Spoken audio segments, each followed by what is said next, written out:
welcome to Pocket Woman, Lockpicking and Locksport. How's it hanging, Locksporters? Oh.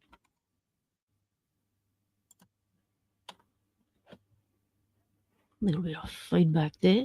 How's the audio going? Audio, sound check.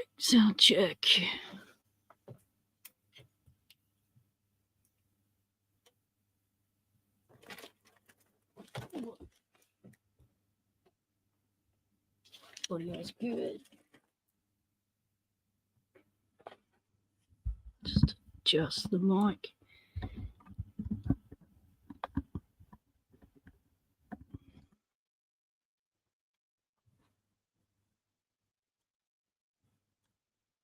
All right, who was first in the house? Hey, that was Mr. G Keyman, the mod with the most keys. Doc Mackinac, the doc is here. Hey, you've been attacked by a kitten. Send help. That'll be David. David, are you in the house? David? The lockpicking meow. Where are you, mate? Snake. G'day, Mossy. You're called in 6 to 8. Perfect place to spend a sick day. Doc is doing some Locksport. You got to take advantage of it. If your sickness doesn't involve your hands and you can sit up or stand up and do picking, why not?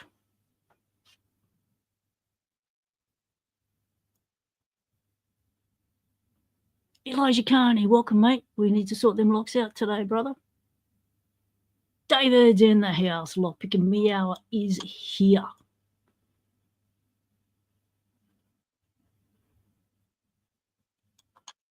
Doc's in the chat. Last time I chatted with Doc, they hadn't changed their pronouns from she and her. So I think we're good to assume that there's another female in the chat there. David?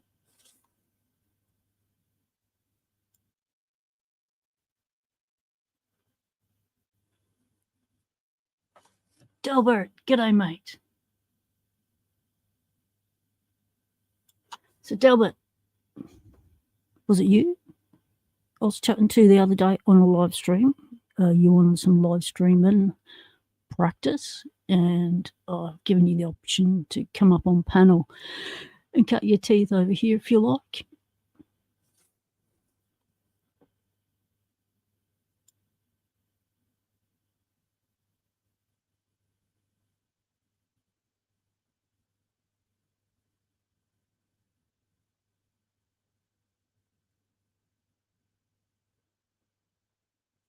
Keith, g'day, mate.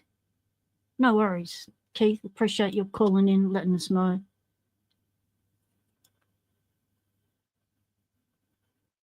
Yeah, but how do you know that gator's not female? Yeah, don't upset a gator. We call them crocs here, salties or freshies. So, but they all still have the same body end. Dean P, you're never late. You always arrive when you're meant to, mate.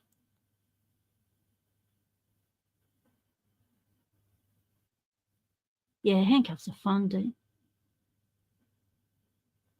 Yeah, there's gators and snakes and frogs, so look out, people.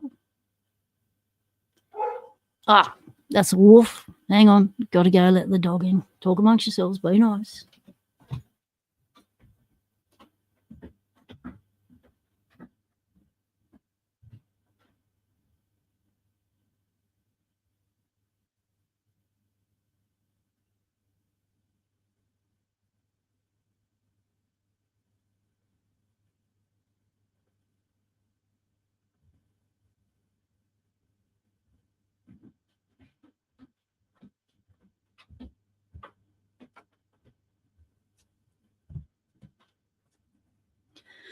Yeah, it's been really cold here. We've we bypassed autumn. We just cranked it straight up into winter.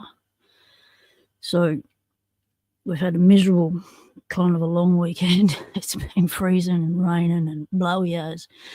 So Betty has decided that since the sun is out, she's going to solar panel up. This is the second time she's been out this morning when the sun came up.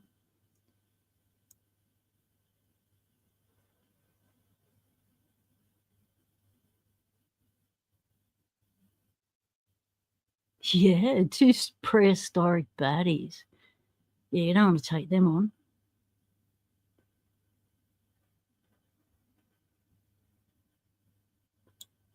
Oh, Dean, you got Easter candy. Yeah, I didn't get nothing. But I did pick out a block of chocolate the other night. Oh, mate, it made me sick. That was not a good idea. Do not pig out on chocolate at 2:00 in the morning because that stuff just does not digest. Your body's digestion is shut down by about 8, 9 o'clock. You know, don't eat after that time. My body does not like it.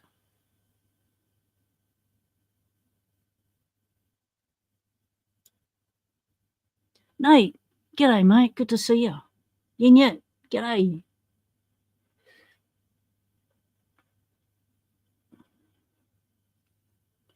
Right. Let's get the show on the road. Let's move the what's here out of the way. Now, where we left off was we're making a key. This key. Not this very key, because, I stuffed it. Yeah, not surprised. Yeah, don't be surprised.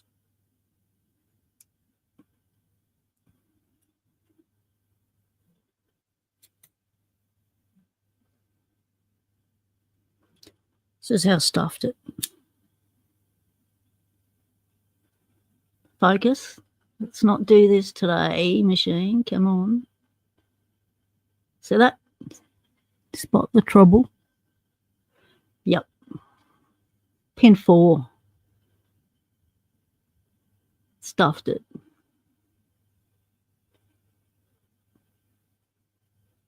Cut it too deep. So, try again. And then stuffed it.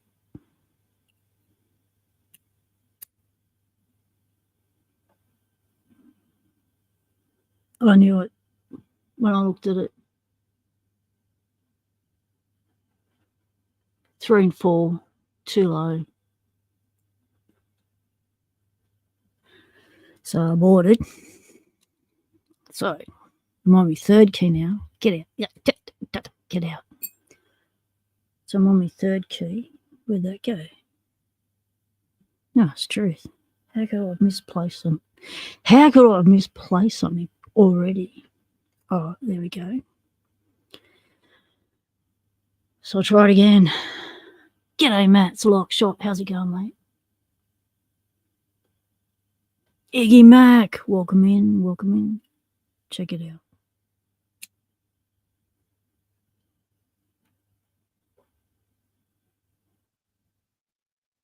Focus.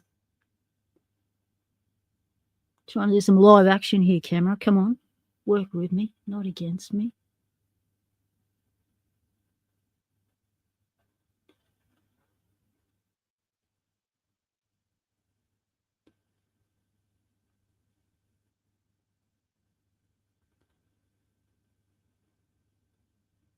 So that sort of looks okay. Or is that one of the duds? No, that's 4 under. No, I picked up the wrong key. Hang on a minute. Let's just have another go. I don't know what we're doing here. No, it's definitely not that one. That one's stuffed. Might be this one. Aha. All right. Yep. Too low. Cut them too low. Xfinity. G'day, mate. Welcome in. Quick question. You can only keep one of these. Parents or being able to pour your cereal before your milk.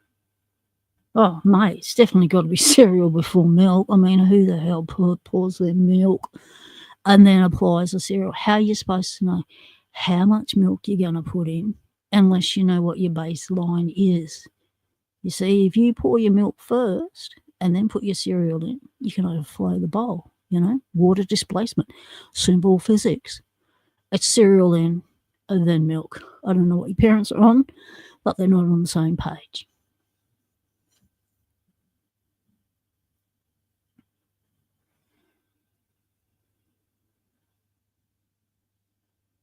And you can tell them, Pocket Woman said, hey, you can throw me under the bus, mate.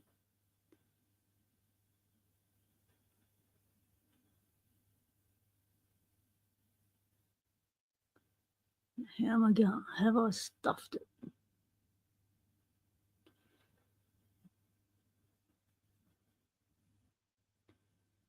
So from this angle, yeah, it looks like some of them are a little bit high. However,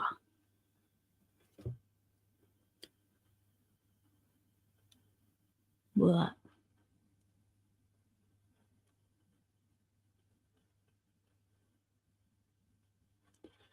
Yes, there is a little grab and a push.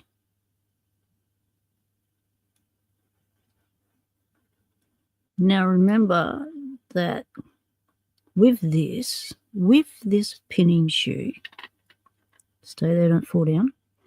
With this pinning shoe, it is a homebrew. However, can you give me an example? Wrong one. Give me another one. Now,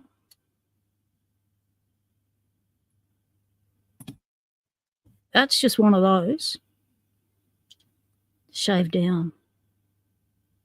The hand file, it's brass under here. It's just brushed chrome, or brushed metal, whatever it is.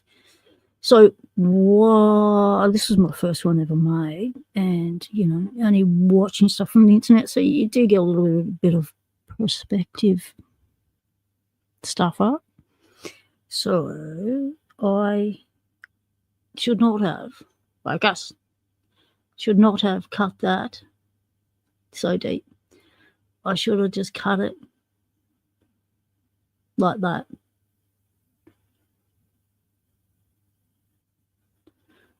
Reason being, structural integrity.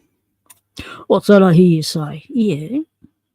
Well, that's about this going in and focus. Even though you can't see it happening, it might be happening. And that is the sides getting pushed out slightly. The other thing I worked out don't do when you're making your own homebrew of these is I did it on one side and then I went, I shouldn't have done that. So I didn't do it on the other side. And that is when you're cleaning up your edges, taking all your sharp bits off, don't file in here. Don't file in here at all. Don't round it off. Don't do none of that. Just don't touch it. Because what I did, as you can see here,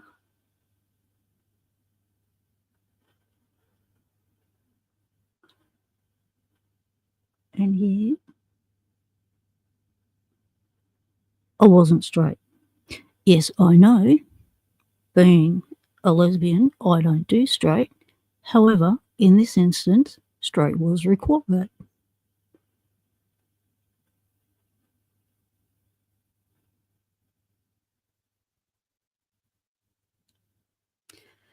Got the other side okay, because you stuff up one side, you think, okay, don't turn that thing to the left. So we're just going, clockwise. So that's a lot sharper.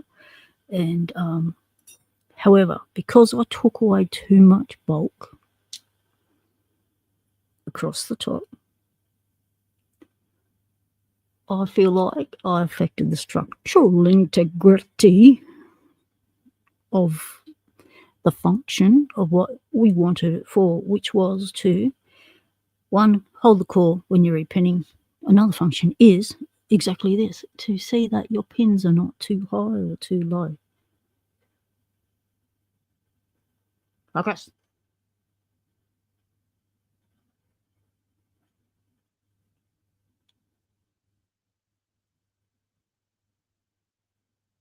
Felt like a skitty kitty then chasing a pin along the floor. So let's see if it works in the lock. G'day, Odd Arms. Good to see you, mate. Hope it's going well at the ranch.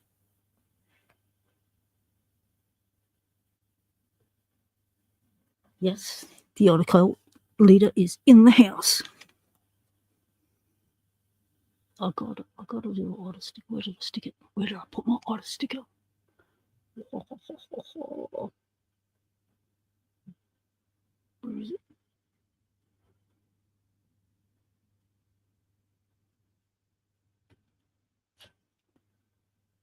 Oh, come on. I shall find it in a moment. It's probably because it's been hot. Things fall off the wall.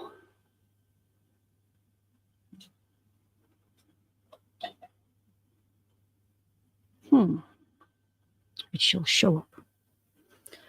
What?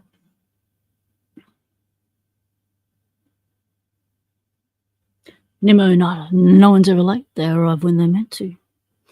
So, just talking about turning this into a core holder and the do's and don'ts. Because I always do things, from the end of the computer. So I'm watching what's going on the screen, think, yeah, let's try and do that. And then learning, hang on, they've left out some key details because they didn't make the same mistakes I just made. And so I get to pass those pearls of wisdom onto you lot, so you don't stuff up your core holder, so you don't blow your keys. So let's put them different sections so that I'm not confusing them all the time. And I couldn't find my U-Butte little key, file that I used to make the keys with. I had to use this El Crapo unsuitable thing. So now I'm going to put it in the lock and see if it is clicky, if it is grabby, because it's fine there until you get to come back and now it's grabby. So what can that tell us? Well, that can tell us see, it doesn't even go down that side. So that is pushing down a bit. But it's really difficult to eyeball it, reason being, because some pelican has chamfered out the tops of the chambers. I left the 6th one because it was only pinned to 5. So, and you can tell how uneven it is. It was done by a drill, top of the drill bit. But that's what I've got to work with. And it's not my lock. I've got to put it back together and work with it. So that's where we're at. Any questions? Comments? Words of encouragement? Any of that? Oh, I've got a hair in my coffee. Now you got to pluck that thing out. All right, let's try and grab a clean plucker.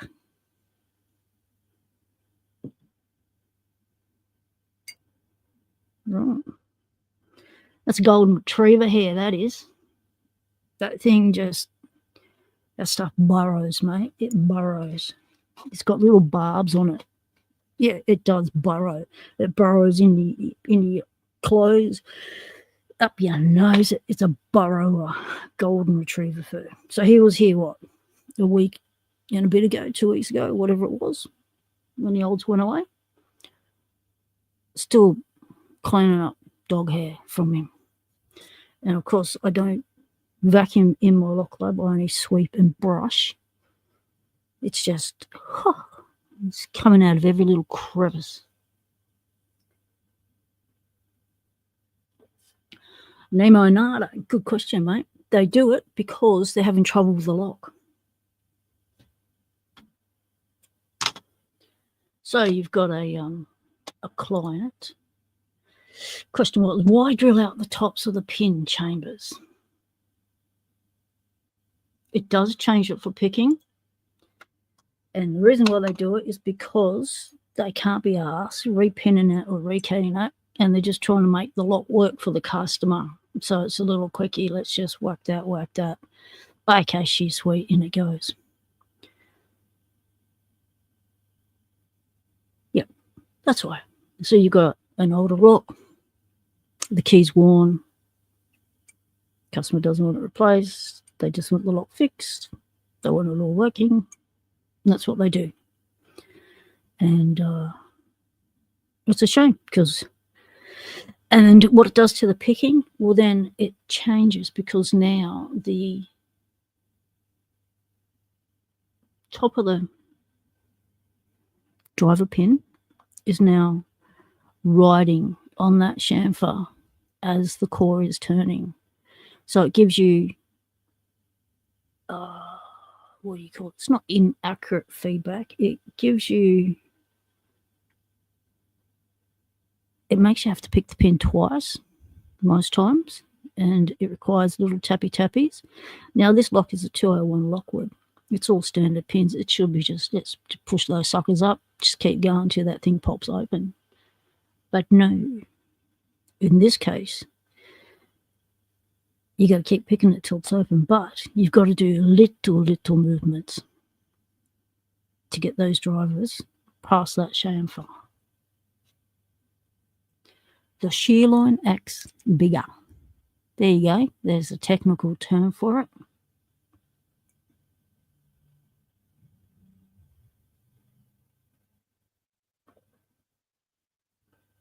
Exactly, GQ man. A lazy locksmith. And we ain't lazy lock sporters. We don't like to see this shit going down. We don't like our cores modified like this unless it's a challenge lock. This is the sort of thing you do in challenge locks. This is called, is this over milling? Because counter milling is when you've got that little inside the chamber is milled out. So this is over milling. So yeah, so let's find the other half of the lock. There we go. Welcome in. Now I had a god awful time trying to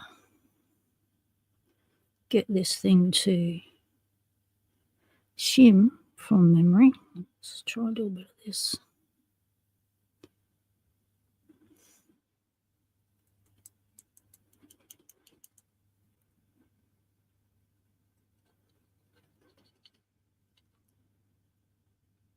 It's not going to work. I don't have the proper one.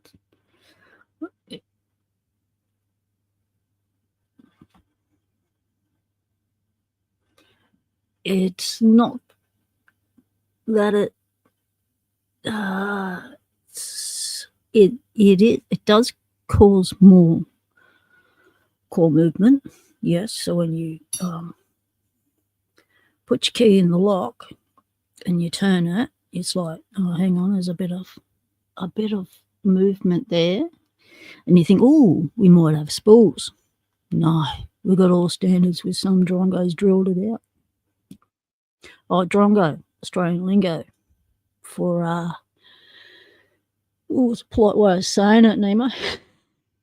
Elijah? How do we describe a drongo? You guys be old enough to know what a drongo is.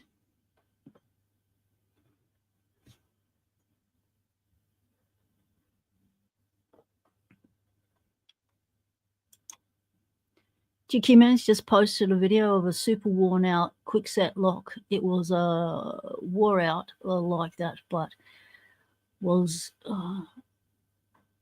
done because of constant use. The key was undersized. Oh.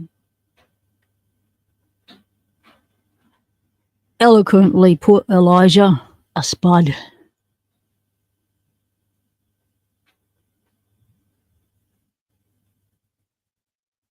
But the locksmith who did this was, and this didn't come from Paul, so we're not talking about our mate Paul doing this.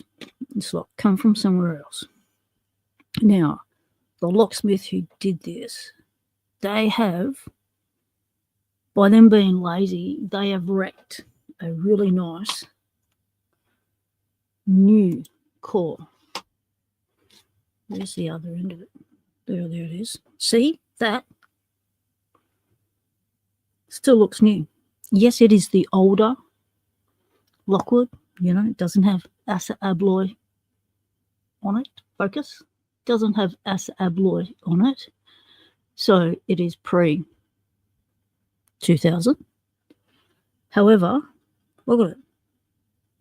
Look at the back of it. Everything. It's in mint condition. Top pins were fine. All the springs look brand new. So, yeah, unnecessary to harm an old lock like this.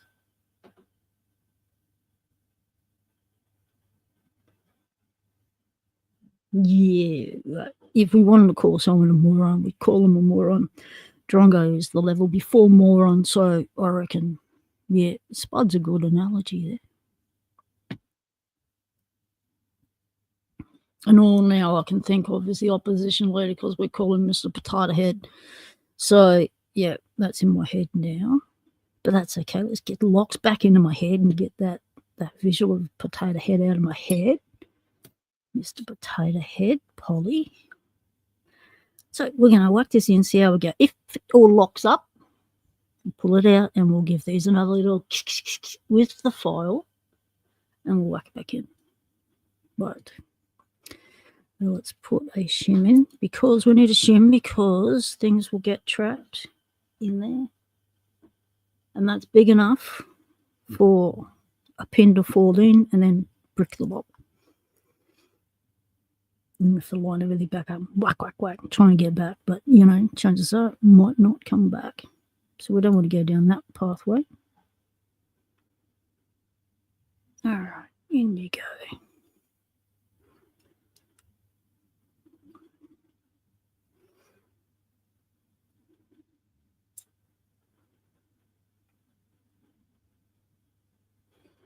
Hold your shim at the back so it doesn't unshim yourself. Whoa, that's tight now. Whoa, that's tighter than a duck's butt. Come through. Okay. Boy. Let's go. There we go. So beautiful tolerances on these old beauties.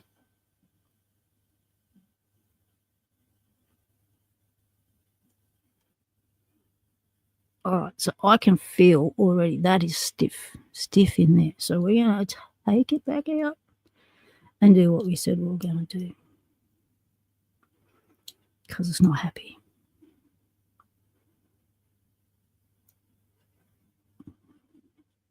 Boy, in you go. Come on. Oi. Ah, mate. This is how I've destroyed a heap of shims in the last week. How was everyone's long weekend? Well, I guess the Americans still having a long weekend. Car broke down. It's going to the in-laws, watch the footy. Car broke down at the shops. Yeah. $250 later. Thank you for the new battery. Wish the car had a thing that said, oh, you might want to start saving for a new battery because this one's about to go. But no, the thing just went. And then it tells you on the dash, your battery shut itself. It's like, oh, yeah, no shit, Sherlock. So the RAA arrives. I've got Betty in the back. Sent the wife on to the in-laws because the mother-in-law can't drive at the moment. She's still really ill from last week. And so pick up the car, their car, come back, get Betty because you never know how long RAA, which is the road service, is going to be on a long weekend.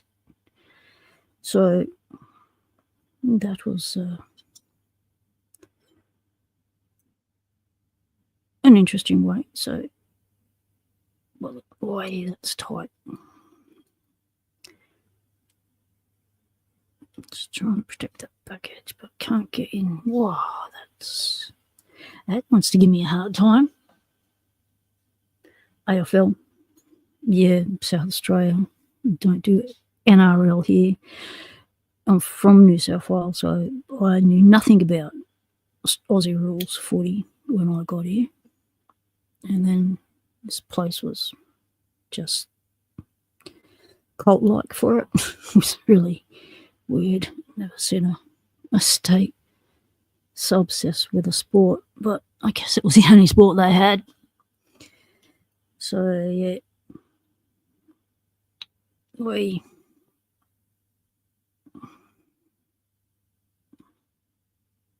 Okay, that doesn't want to share space with a shimmer and one of those. So let's go for a small one. This is one I use all the time. That's me spare. So I've obviously folded that down a little bit, sanded it down a little bit to enable me to get it in these tight old lockies. Come on. In we go. There we go. Happy days. Right. Let's give it a little wiggle. A shave down.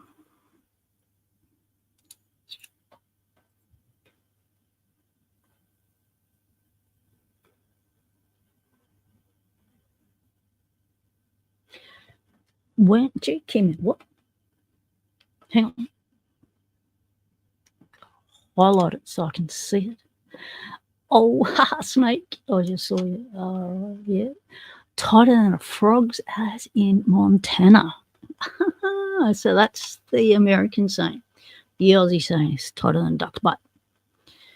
Because a duck's butt's got to be tight to keep that water out.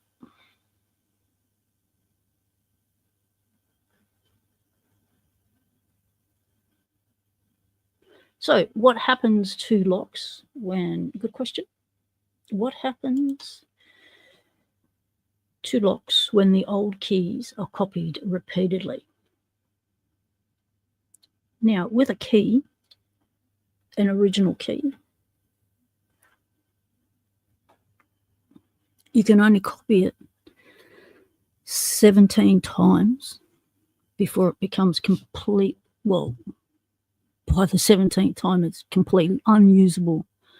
So I think it's by about the 10th time, 9th time, you start to have issues. And then, because that bad cut, because every machine has a slight bit of machine tolerances, bit of differences. So one machine cuts it, and then you take it to another machine to cut the next one, and the next one, and the next one with all the new tenants. Yeah, then you'll end up with keys that don't work, which is what happened to our house here, which is why I had to replace the keys.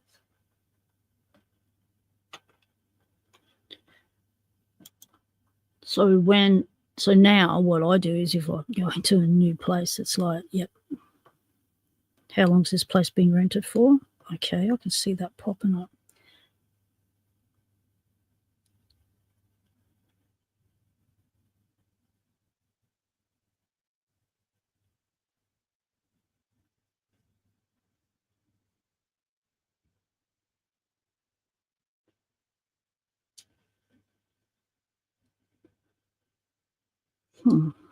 Pops up when I looked at it.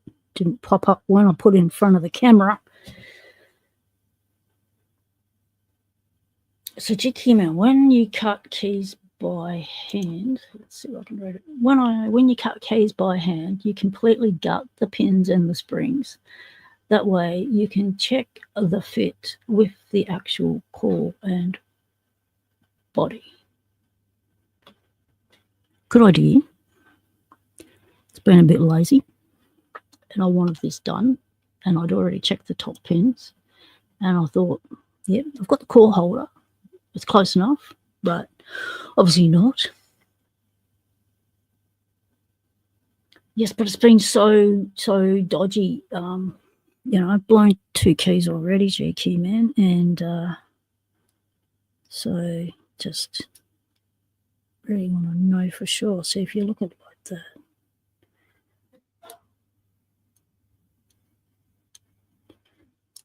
Right, we're going to take one out at a time and see which one is giving us the biggest hard time.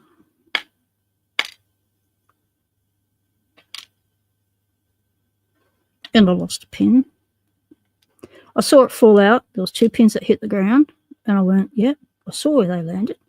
So by the time I moved my chair and bent down on the ground to pick it up, there was only one there. I was like, how could the other pin just disappear? It was just there on my mat, but yep.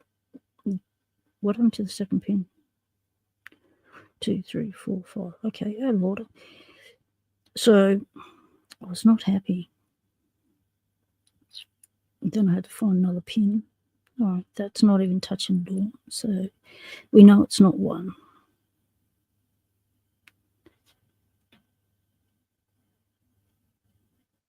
Yeah, good question, Doc. What are you all doing to the frogs in Montana? Okay, that's a little touchy. Okay, clicky, clicky. So this is where you get your clicky sound when you do locks and you get clicky.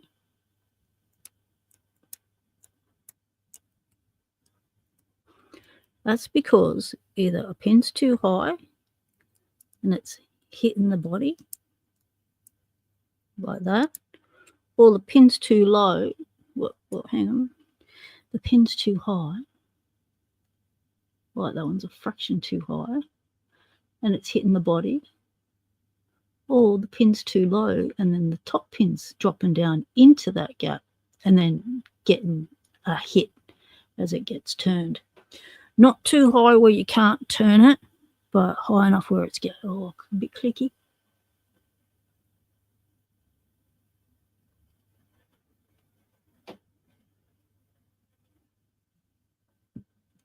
Snake, you can't out, Doc. They can't know. Busy working. It's part of research.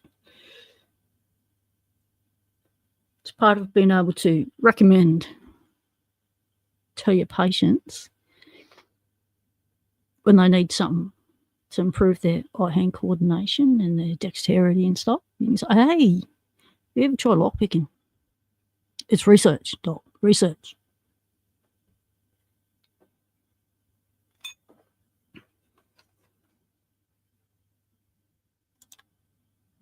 I saw a thingo the other day. My wife showed it to me, and it was a croc that had a frog sitting on top of it, hitching a ride.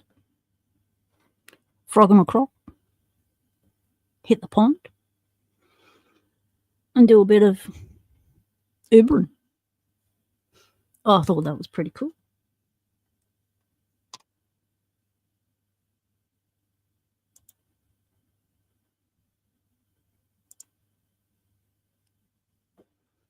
So, Delbert, you want to come up, mate?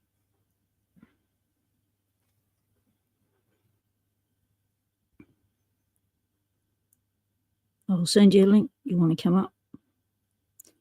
All right, fraction of a bit off 2. By 2, so deep.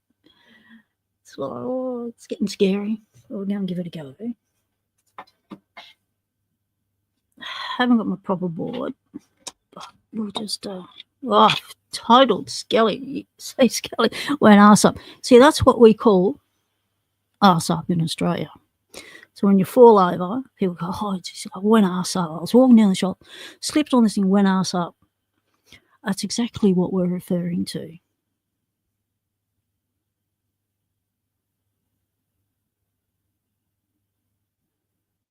Arse up. Arse up means we took a tumble. We hit the deck. We went for a 6.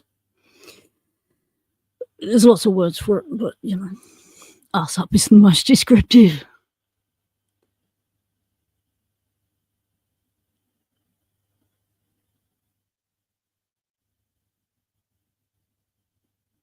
Oh, what are you saying, Doc?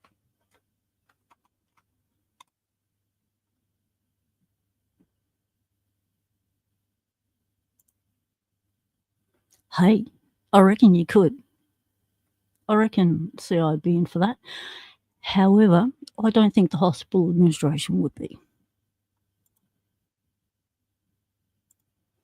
G'day, Zoe the cat. Meow, welcome in. How is the lovely Zoe going today?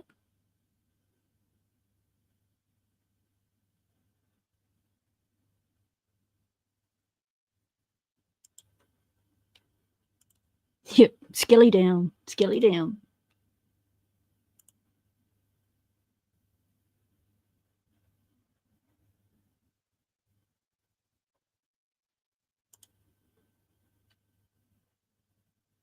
Yep.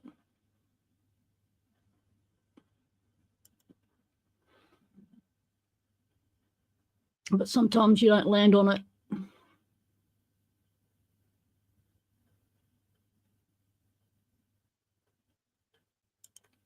Yep, it's the same thing, Dean. It's going for a sixer. 6. Going for a 6. So what's that? How do we get that word? How do we get that saying? How does that mean the same? Well, your 6 is your back, isn't it? You're behind. What's behind you? What's your 6? It's military talk. And so went for a 6 is also ass up. Hug the ground. There's a polite way of saying it. Chucks it.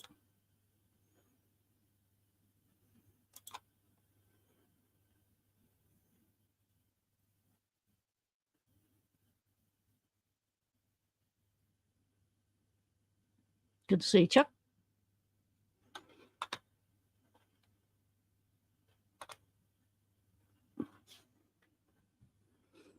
Right, we are trying to sort this key out.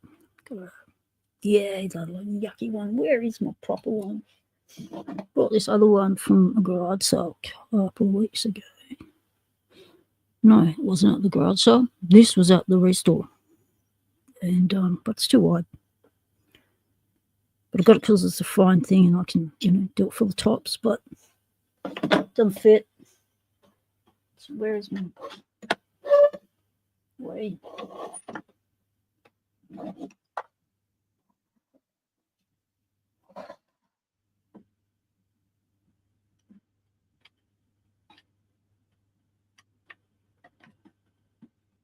Oh, can't find it. It sucks. Oh, I've probably still got it. Still trying to keep my set up to do this one video I've been trying to get to do for weeks now.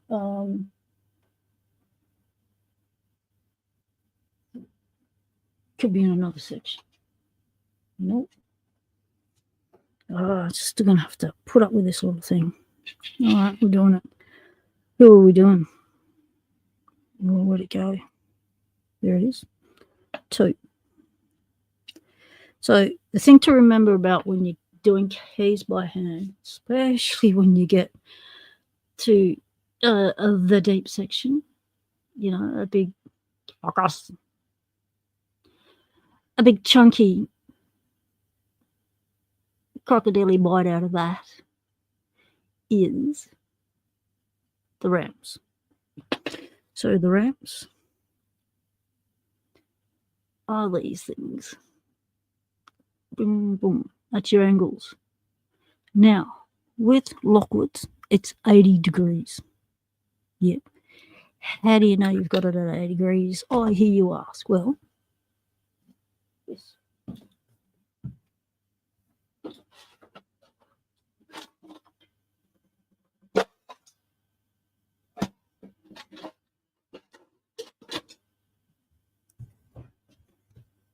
Get yourself a projector and you can mark it down, and so you'll know what 80 degrees looks like. Yep.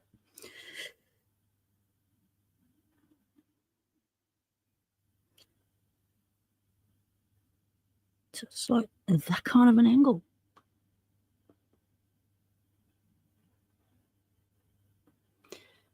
Now, if you're like any sort of lock, and you're putting your homebrew key in and it's getting stuck on the way out or stuck on the way in, It's your ramps. Adjust your angle of your ramps. It's always the ramp.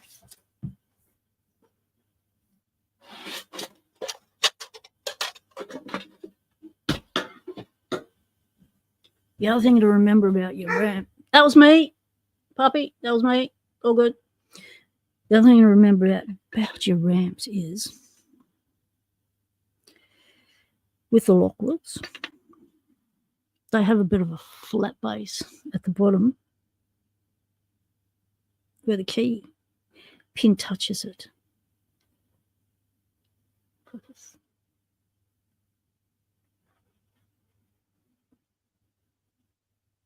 So you got to make sure that your ramps aren't ramping at the base, at your crater.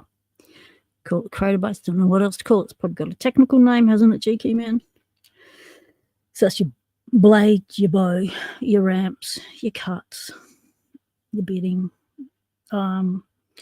So you got to make sure that when you are hand cutting one, if you got some cut ability, some file capability on the sides of your file, and you're doing your ramps, be careful because you don't want to touch your base. Alternatively, when you've got your ramp set and you're doing your base and you have to do some more adjustments to your base, then you also have to adjust a little bit on your ramp because you're going down a little bit. You need to maintain that rampness, angleness.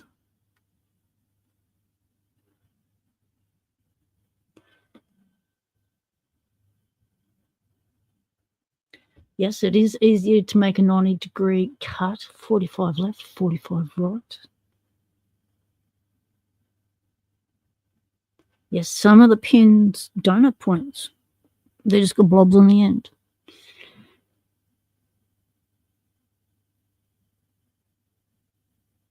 Yep, ramp is your angle for your cut. So with the leashy, it is not 80 degrees. It's not a leashy. It's a different. Well, the old keys will show you what it is because I haven't filed them, have I? No. So that's more of a, the leashy cut is more of a 45, I think. GK man, I haven't measured it. But it's not 80 degrees because I always get stuck when I cut with the leashy, and I always have to adjust the ramps when I'm doing Lockwoods. So, yep, adjust your ramp. So if you've got a file that doesn't have one end filed down so that you don't cut your base as you're doing your ramps, then just lift it up a bit. Don't cut your bottom. So we need to make an adjustment. Now, I'm only going to do a little bit by a little bit. And the other thing you got to look at with your cuts is make sure you have got yourself level, because that will make a difference to how your pin sits. So, like with the Lockwoods, you need to have it. It likes a flat base, so instead of a rounded base. So we can go in there and make sure that our flats are level. Are we horizontal to the warding? Are we horizontal to the blade? If not, make a little adjustment there, because that might be what is holding up one side of the pin that's making it catch in the lock. So I learned all these things by trial and error. The first time I ever did this, I stuffed up the key something bad. Oh, that's beautiful. Didn't understand why. We'll think about that one. Didn't understand why. One, I couldn't get the key out when I had cut everything down. Everything outside the core was perfect. And then when I put it in the lock and then I tried to pull the key out, it would not come out. Well, wasn't doing lives back then, so jumped on the beauty, made a video. My loggy mate answered and said, your amps, you got to be 80 degrees. So, yep, ramp it. I'm not talking ramping as in ramp the ambulances. Do I not have the pins in the right order? So do. All right, you're just a little touch.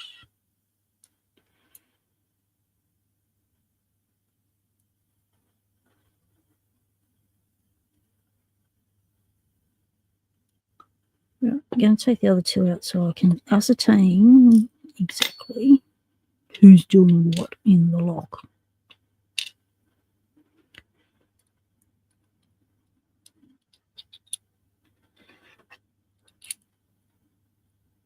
Let's make sure the pins are pushed down because sometimes they get sticky.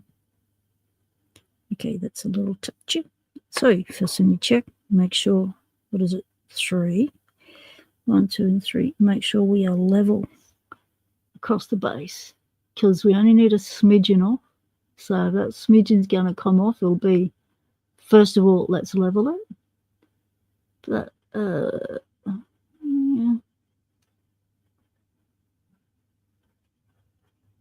That looks level. So we might just give it a little bit of that. One thing about this one also, it is rounded a bit. So not happy about that either. But anyway, we're working with what we've got at the minute. At this stage, you do little, softly. Yeah, it does look pretty damn good, I must admit. But it's my third attempt, Dean, so that'll look good.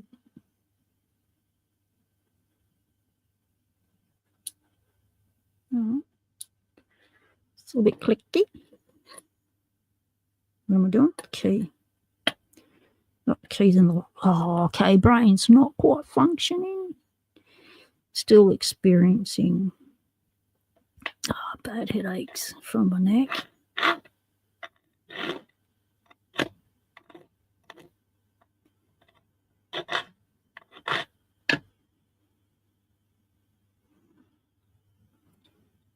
So it can only be upright for a certain amount of time before I have to go flat, have my neck supported, take the weight off the nerve that's been impacted.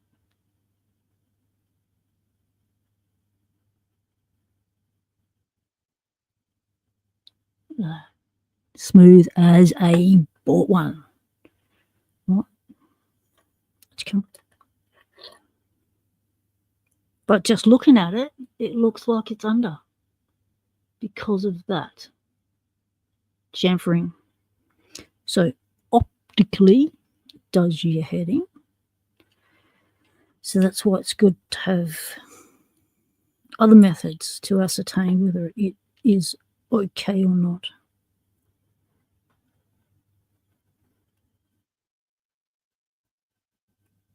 You picked your first lever lock, Elijah. Well, that is awesome. I'm yet to do that.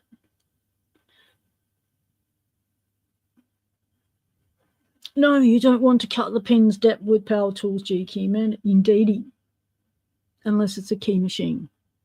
It's so easy to take stuff off. And that's the issue I've had with blowing them keys. Just fraction off. And I knew that driver would drop in and be clicky as, and not happy with the clicky lock. Not sending out a clicky lock. Yeah, candle suit is an option to ascertain stuff. Especially when you're trying to impression a key, like a lever key and stuff. We've watched Jason do the soot method.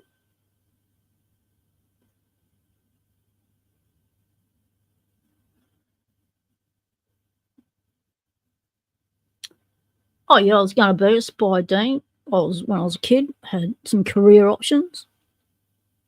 As a little kid, I thought I'd either be a police officer, an assassin, a spy, or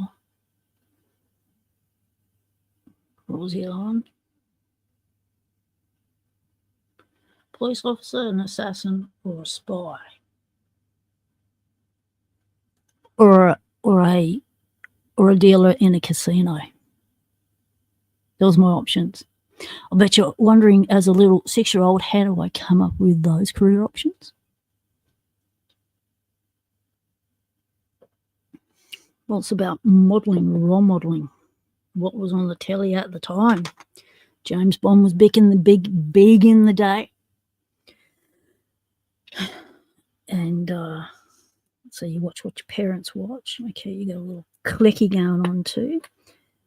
So James Bond was big in the day, and I'd have to take that out to do that. Geez, got absolutely no thought processes today. So we're on 4.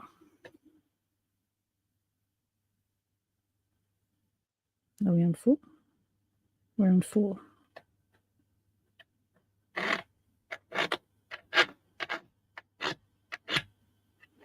And I'm not pushing hard. I'm just letting the tool do the work. So I'm taking off the bare minimum.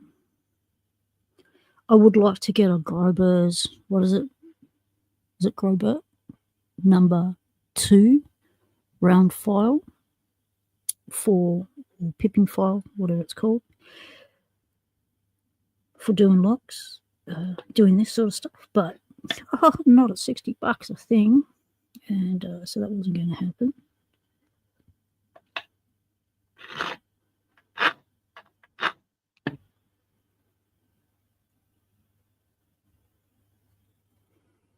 And the other thing you don't want to do, you don't want to be shaving back the tops of your pins.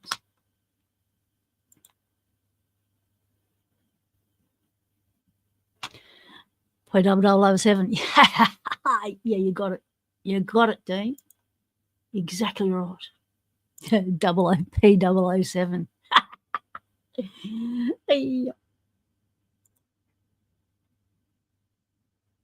Exactly.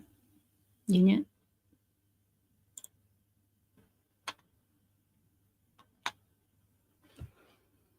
So there's lots of cops and robbers stuff on the telly growing up, and there was there was actually not a whole lot of cops and robbers. That wasn't until I was a teenager, because watched telly when we were little, but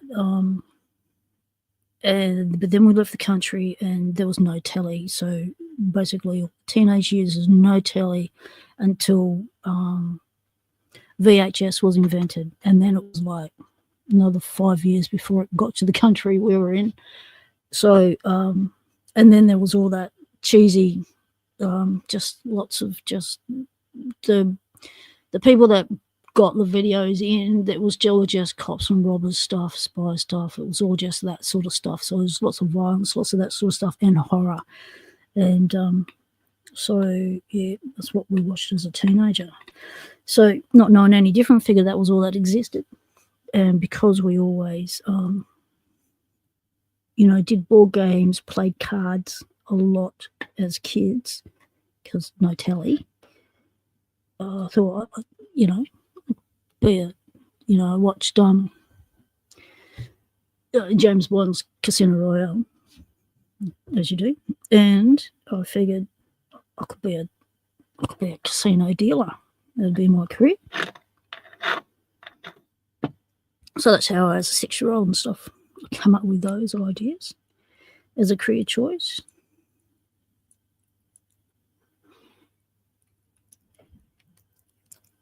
Slight clicky. So what do you want to be when you were like around 6? Did you have any career options already planned out in your head?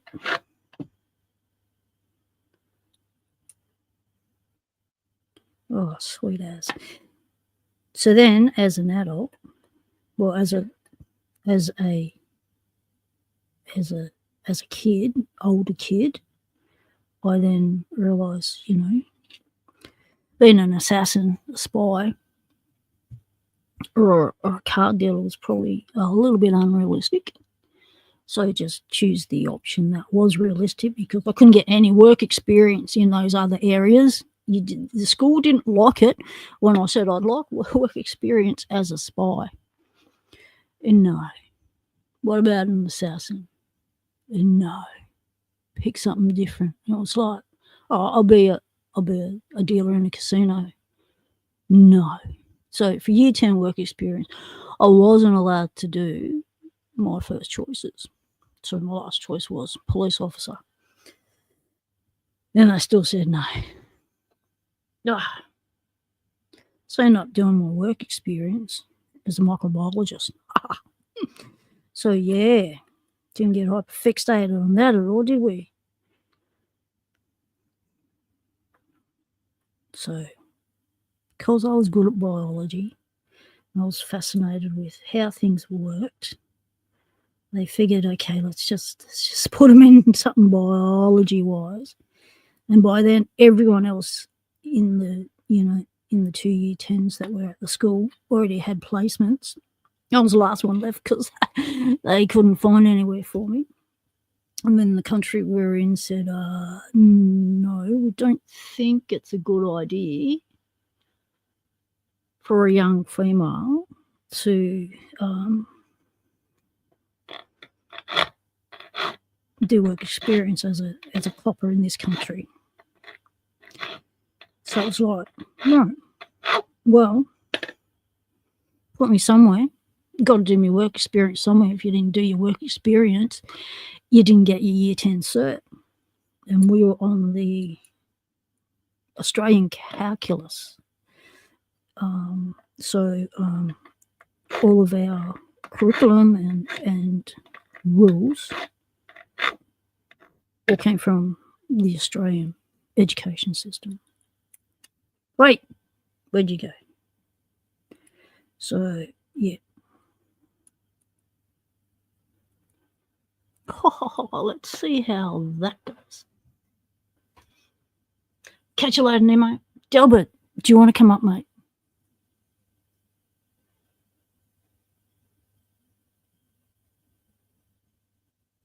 All right, no worries, Nemo Nada. Say g'day to what do you call it? Your Billy Lid.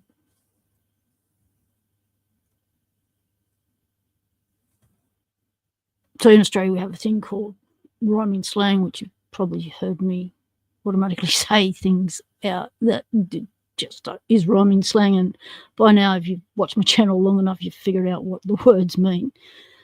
So a Billy Lid is a kid. A Bo Peep is having a look.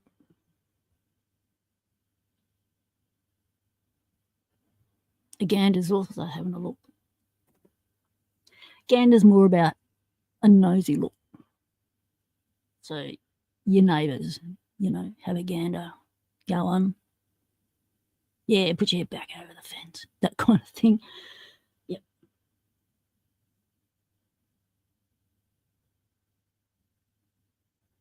Exactly, Zoe. Yes. It's where the dollars were. That's where the glamour was. That's what they made movies and TV shows about. So you figured, right, I'll either be on that side of the law or I'll be on that side of the law. But then something in my head said, this lifetime, you've got some things that you really need to not do to get through this lifetime, which was a handy thing. Don't know where it came from in my head, but it was handy that it did come into my head because it saved me a lot. And that was 2 things. 1, don't kill anyone. And 2, stay out of jail. So I've managed to achieve that and come to the end of my life cycle. So, yeah, pretty happy I've achieved those things because I tell you what, hey, came close.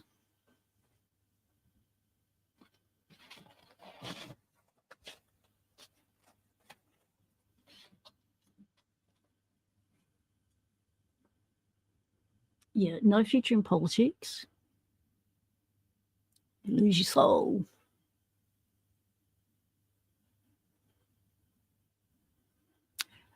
Dean, you wanted to be a professional panhandler. What? So, in my mind, a panhandler is someone who's like a blacksmith, a mobile blacksmith that makes pans, pots, utensils. So back in the Victorian era, you had panhandlers, and they'd make all your stuff, all your kitchen stuff. Are you meaning that you wanted to be a blackie, a blacksmith?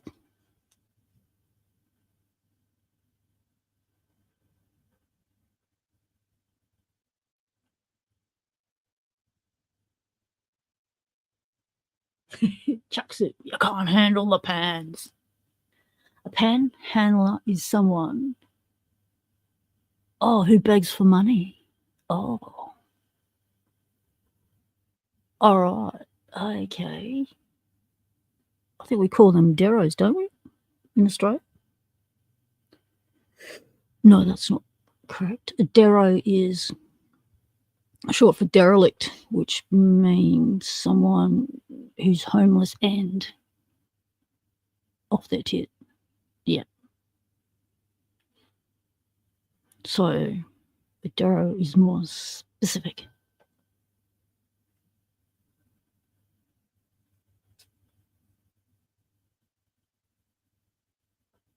So, Delbert, you want to come up today? Yes, no?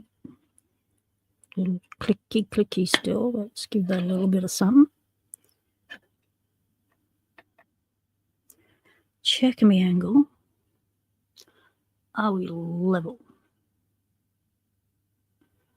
So that we don't have one side of the pin up higher than the other. Check our ramps. Are we equal ramps? No, we're not. One's more slanty than the other. Let's go with that one.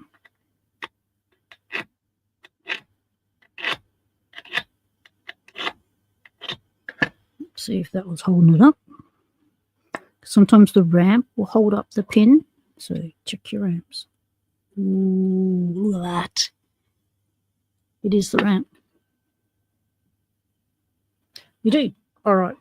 Delbert, do I have your Discord? Do you have my Discord? Are we on Discord together?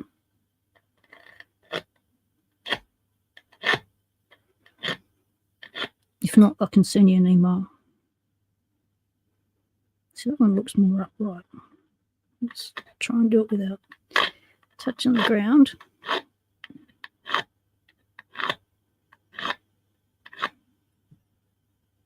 Better.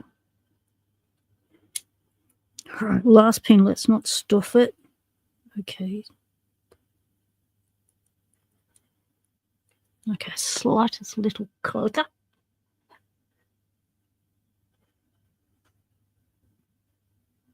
All right, do that. Delbert. So we're going to have a treat today. Delbert Alexander is wanting to cut his teeth with some live streaming, but didn't want to fly solo at the start, which is good because none of us did. We all came on with other people to get our, techie shit right, our sound right, all that sort of stuff. Wait, jumper, before we did the solo thing. So, yep, we're going to give Delbert a lot of support.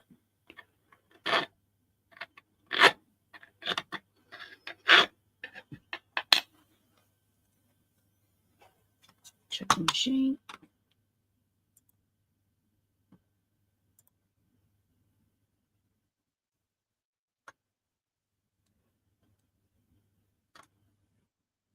Oh, my computer's so slow.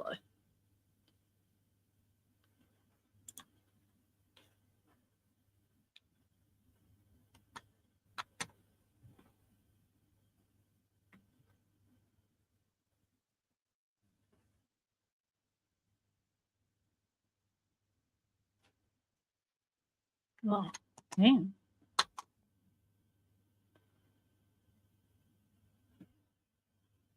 Someone who jumps in your face and intimidates them for money.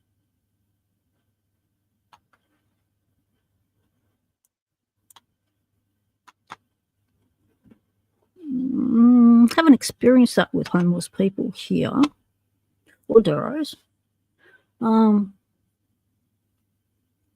Sort of, you get asked the question, and you'll either be able to flick him a few coins, or you go, sorry, mate, I'm tapped out. No, I understand that. So, sure, no worries. Thanks for taking time to answer me, instead of ignoring me like I don't exist. So, there's a bit more respect here for homeless people, I would hope. Well, that's what I'm like with homeless people. If I can help out on the day, I can. If I can't, I can't.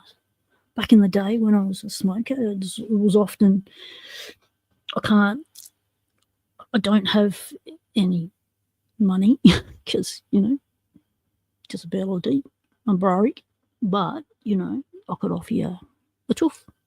And so I was, oh, right, sweet, cool. It was always appreciated. Sometimes these days I have people come up to me and say, you got a light. And it's like, oh, sorry, don't smoke. So now I carry a lighter in my belt wallet. So I can say, yeah, sure.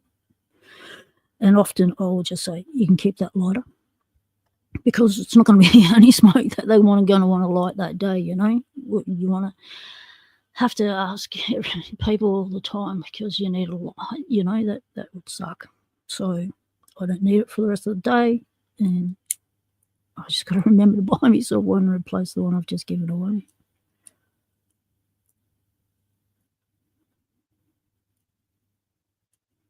Okay, I think we can get ahead with that and just get rid of this filing stuff.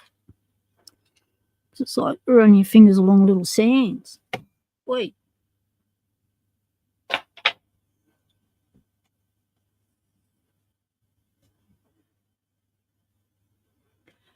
Yeah, it would be different, if these days, depends on what substance people are on, depends on how aggressive they are. So it's more about ascertaining what substance someone is on as you see them approaching you, to make an educated assessment of their response if you knock them back, which is why I like to, if I've got nothing to offer when I get asked by a homeless person for something, I will, apologise and say I've got nothing. But, I'll always wish them good luck and on their search, and have a good day.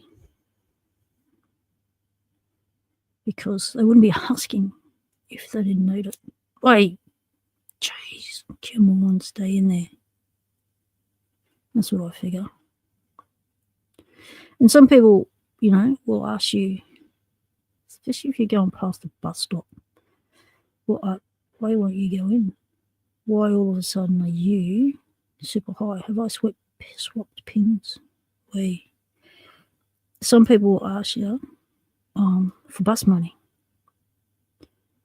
And that's, because they're short, 20 cents or 50 cents in their bus fare, and the government is too stingy to go, yep, you've got most of the fare, we'll let you on, get you home, and then you find you've got to, bludgeon off strangers. That's happened to me before. Okay, something went wrong there. What have I done? No, nothing's working. No, it's working, but I'm collectively grabby. With these bells, it's so hard to tell which ones are high. Fight or flight, indeedy. All right. Delbert, how you going with the Discordy thing, mate?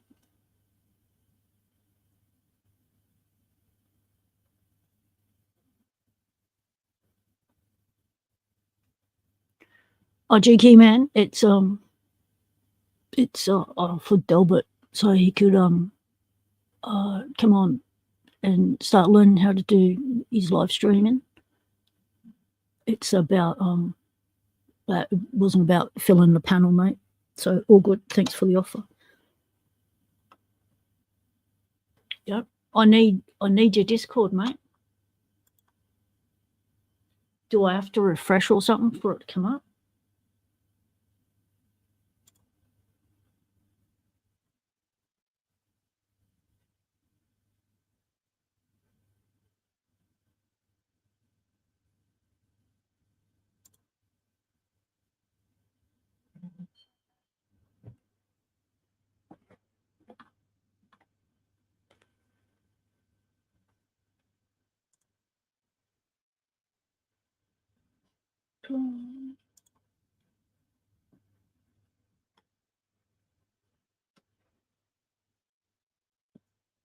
Delbert, have you done the Discord thingy?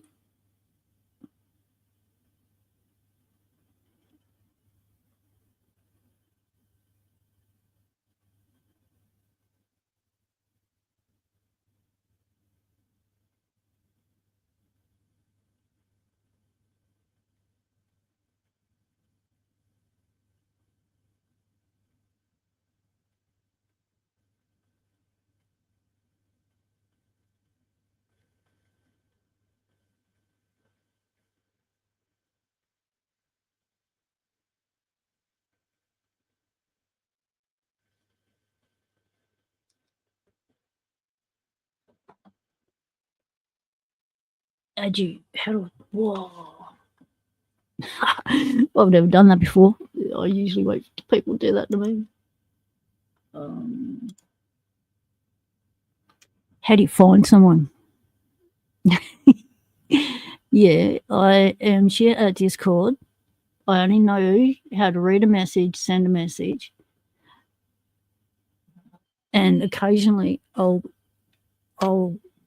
be able to make a phone call on it.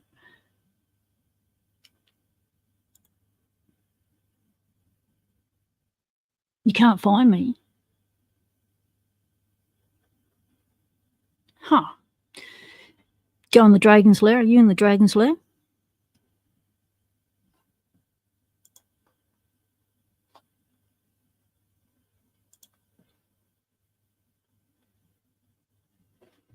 There should be a list to the right.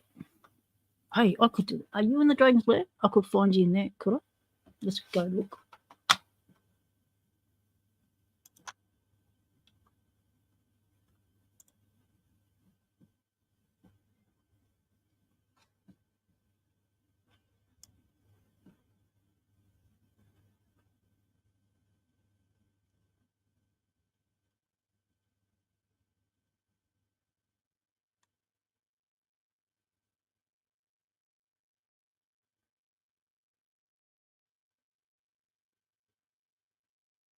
Nope.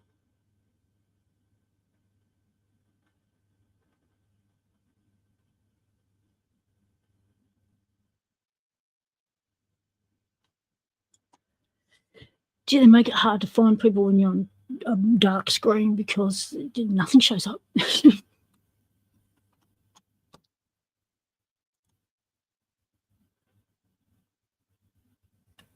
All right. Well, I will. I'll put it in the chat. Get the link from the chat, and then I'll delete the message so no strays come on. I want the internet trolls to grab the link. Where do I find the link? Hang on. There we go.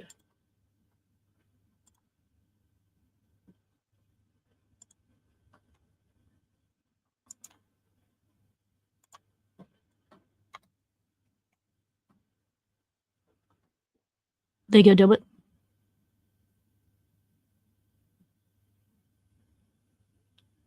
Ah, GK man found you.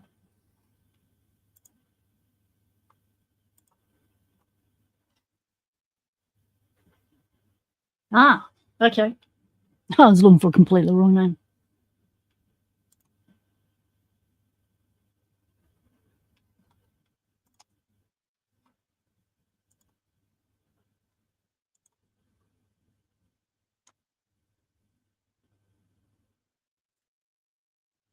You got the link?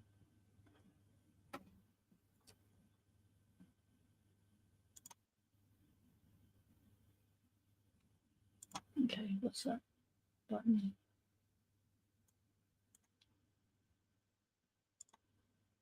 Ah, okay. Looking for you in a completely wrong spot. It comes up as a pending, like it doesn't. Okay, got it. All right, there we go. Wave. Message. Paste. Go. All right.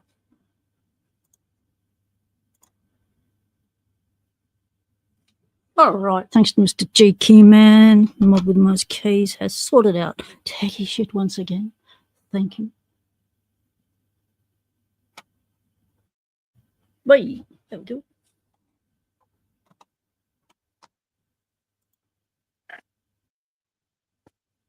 Hello. G'day, Delbert. How's it going, mate? Not too bad, not too bad.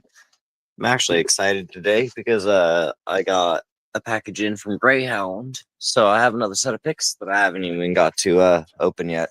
You got? Did you get the dog legs? It's still all packaged up. I have yet to even see what he sent me. Ah, surprise package. Awesome. Exactly. It was supposed to be a beginner set, which is quite nice of him. And just having a Genesis set, so I'm assuming or hoping this has some things that I could get around keyways that I can't. Yeah. G'day, Black Smoke Joe. Welcome in, mate. You guys What, may go on a little field trip with me to go feed piglets and stuff here in a minute, though. Oh, cool. So We like field trips. We like the fun side of being on a ranch is, yeah, the Locksport becomes a secondary to everything else. Yep, animals still need attending to. Well, the way that it pretty much got put to me is you can eat or drink when the damn animals are taken care of because they can't do it themselves. And I'm like, Exactly. you might be right there. Yeah, for sure. It's that 1, 2, it's pin 3 that needs a touch up. All right. 1, 2, and 3. I reckon it might be just that ramp. So one of the advantages of doing live streams, one of the things that makes doing live streams easier. Oh, where'd he go? We lost him. All right. He'll come back. You just click on the link again. So one of the advantages of doing live streams is one of the advantages of talking out loud to yourself, like I do, is I don't have to think about what I'm going to be doing, saying, or I don't have to write a script, an outline, none of that, because I just do what I'm doing in my lock lab, have you guys along for the ride, and what happens in the lock lab happens in the lock lab, and what comes out of my mouth and my head is usually I try and filter it, the language, because, YouTube. So often when there are pauses, trying to rephrase something so that it's YouTube compliant.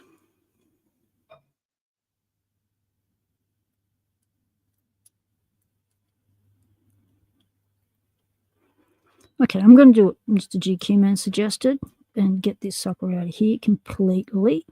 I'm going to use the Bible of this to ascertain, are we clicky or not?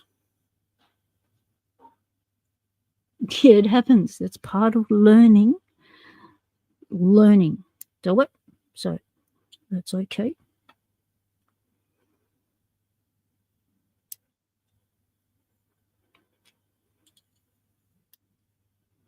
That's why you can do all that learning curve on other people's streams. So when you do your own, it's like it's seamless.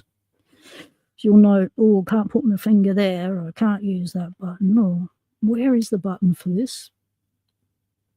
How do I make this or that happen? All right, in we go.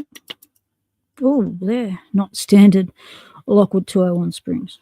Well, they are. They're a modern replacement.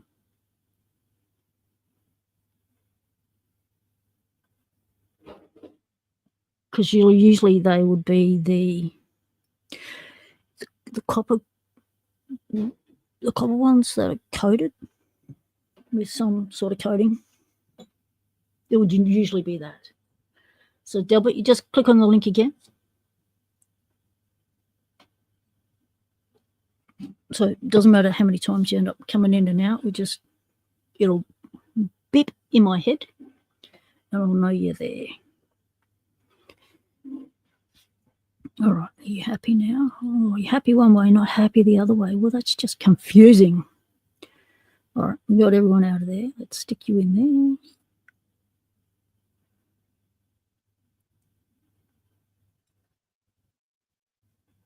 Pockets.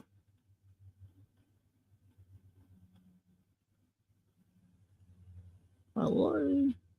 There we go.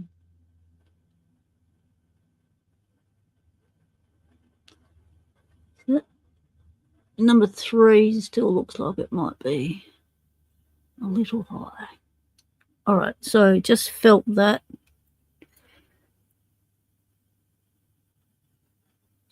Five is good, 4 is good, 3 is good, 2 is good.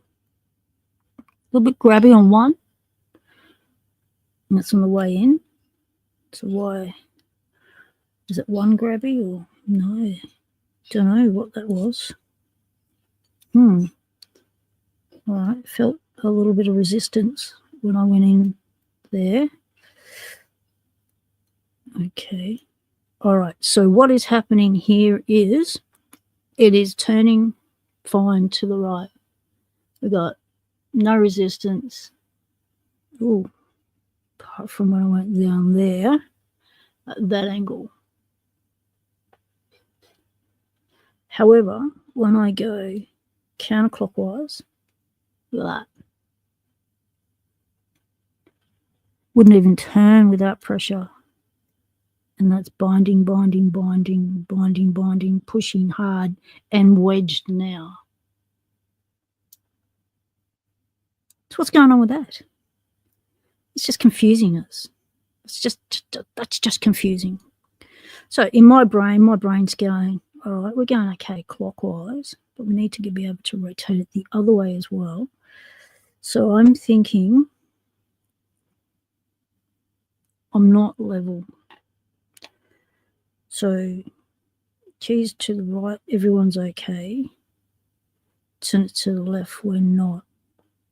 So as I've been filing this, I have had it down like that as a right-hander and filing that way. So what I need to do, I reckon what I have is a slight raise ramp thing on the bottom.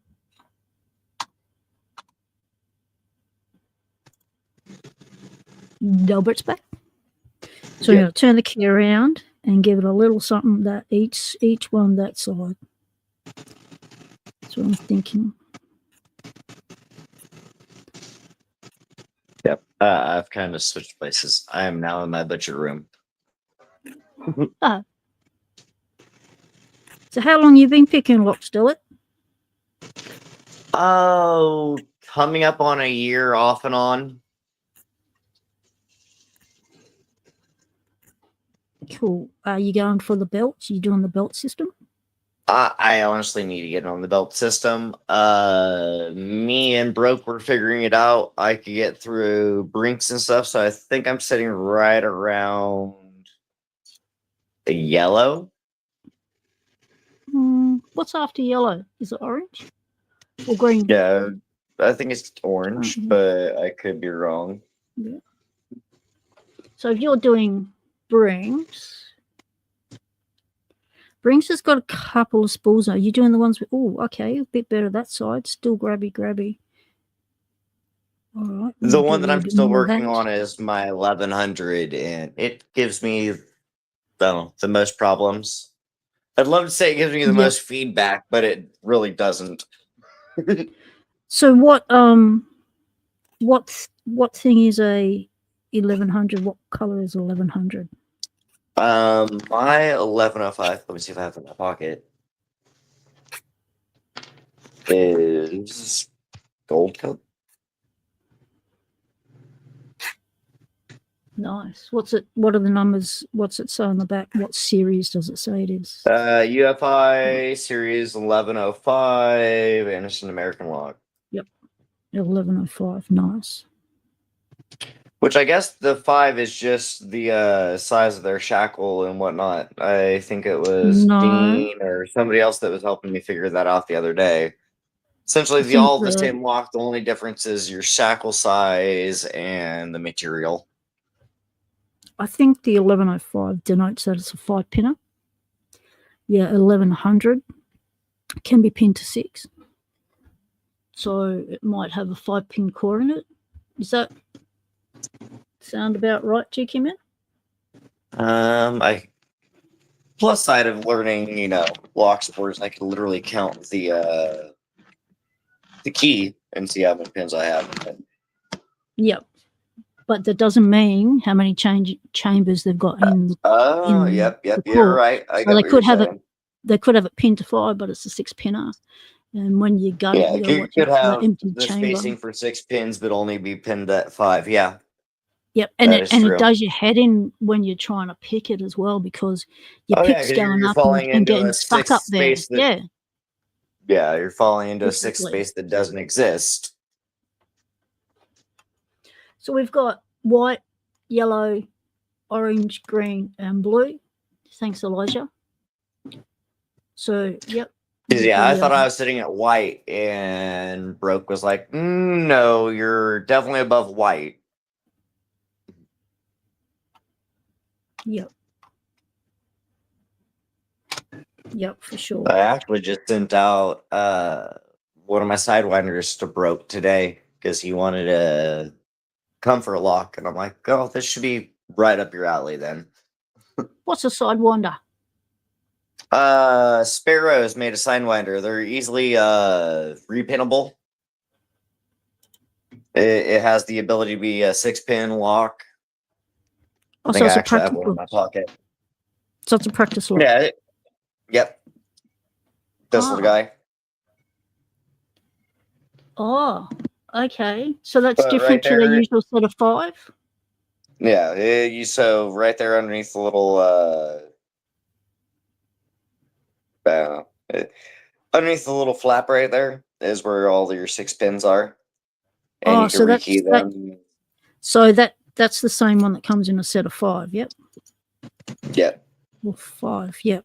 I didn't know I that. have it pinned to 6 right now just because I wanted to play around with it, and definitely a fun little thing to have or carry around with you when you just want to have one lock to carry and can repin it and make it as hard as you want on yourself. Yep. Because I went out of my way to get the bullet pins and the Scrooge set and everything else to make getting through my lock harder than I needed to, for sure. So if you're doing those sort of pins, then yeah, you're well on into orange now, because you don't do those sort of pins if you're a yellow.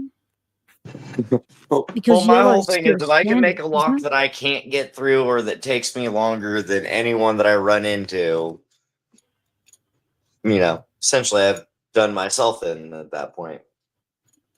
Yep.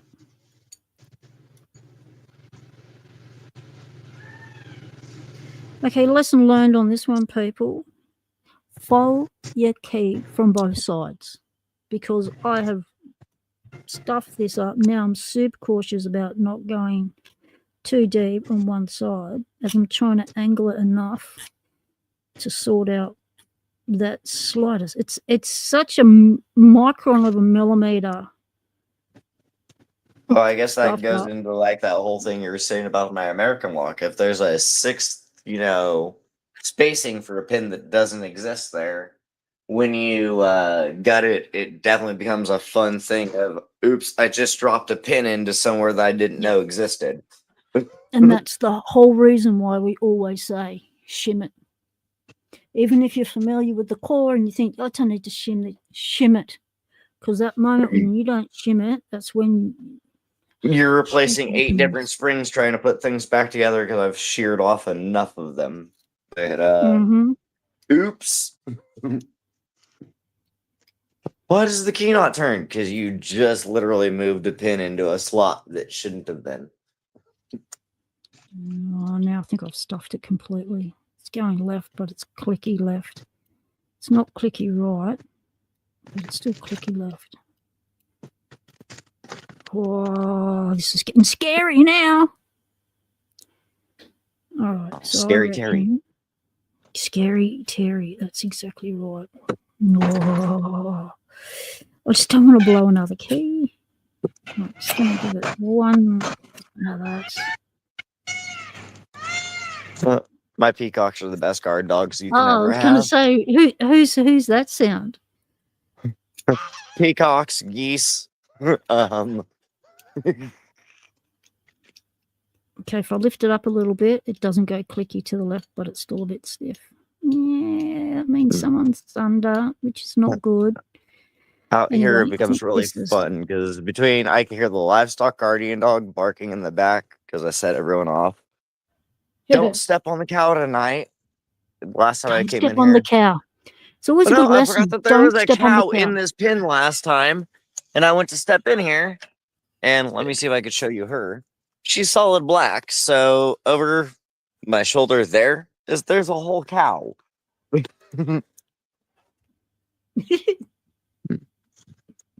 That's the problem But I I have with a came out black here. cat and a black dog. I came out here one night at like 3 o'clock in the morning, and I went to step over the fence and stepped on a cow. And she scared the living shucks out of me. Because, I'm not testing one pin at a time. I should have done it, shouldn't I, before I went over the top. Oh, geez. Okay, pull it out. Test one at a time. Trying to figure out how to spin my camera in this app.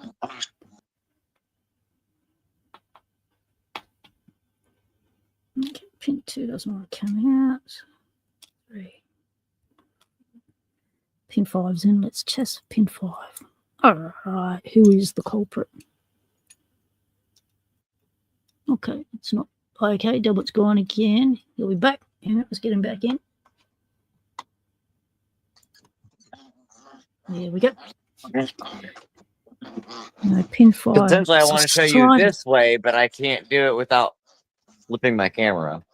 And I don't know how to do that yet. So, don't know how to do that either. You're on a phone? Yeah. Yep. Is it a Samsung or an Apple? Samsung. Okay. Bottom right with the 2 half circles, I think they are. Not sure. Oh, it's gone again. We'll get him back. Yeah, let's do one at a time. Mate, nearly stuffed. Oh, haven't blown the key. Oh, that's women. Yeah, the wrong one. Okay, we're back.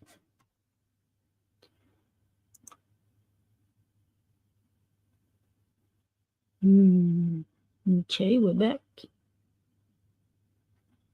But we don't have his picture.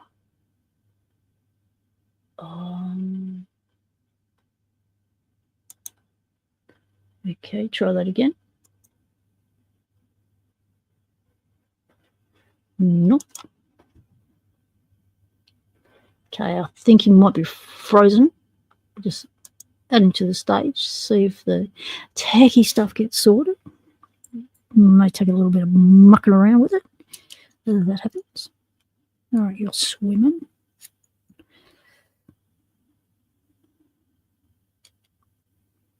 Number 3.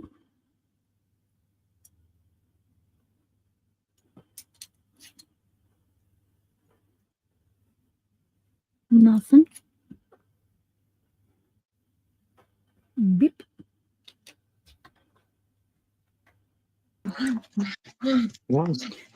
And 4. Was on 2. What's a puppy? Oh my god! Come here. It's actually a piglet. Because here we call guinea pigs piglets. I used to have guinea pigs. That's an actual. What's that? It is a piggy. Oh my god, it's absolutely adorable. Oh wow. You got a whole bucket of piggies. Yep, those are my 8 bottle babies. And then over there, which I'll show you in a minute, I have 13 more sitting across the way.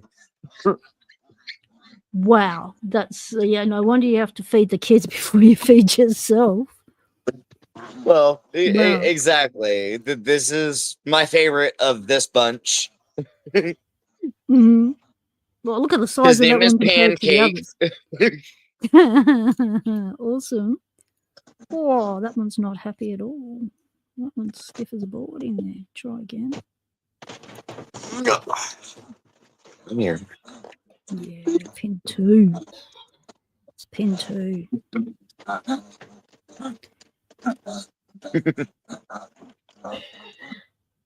Oh, look at you.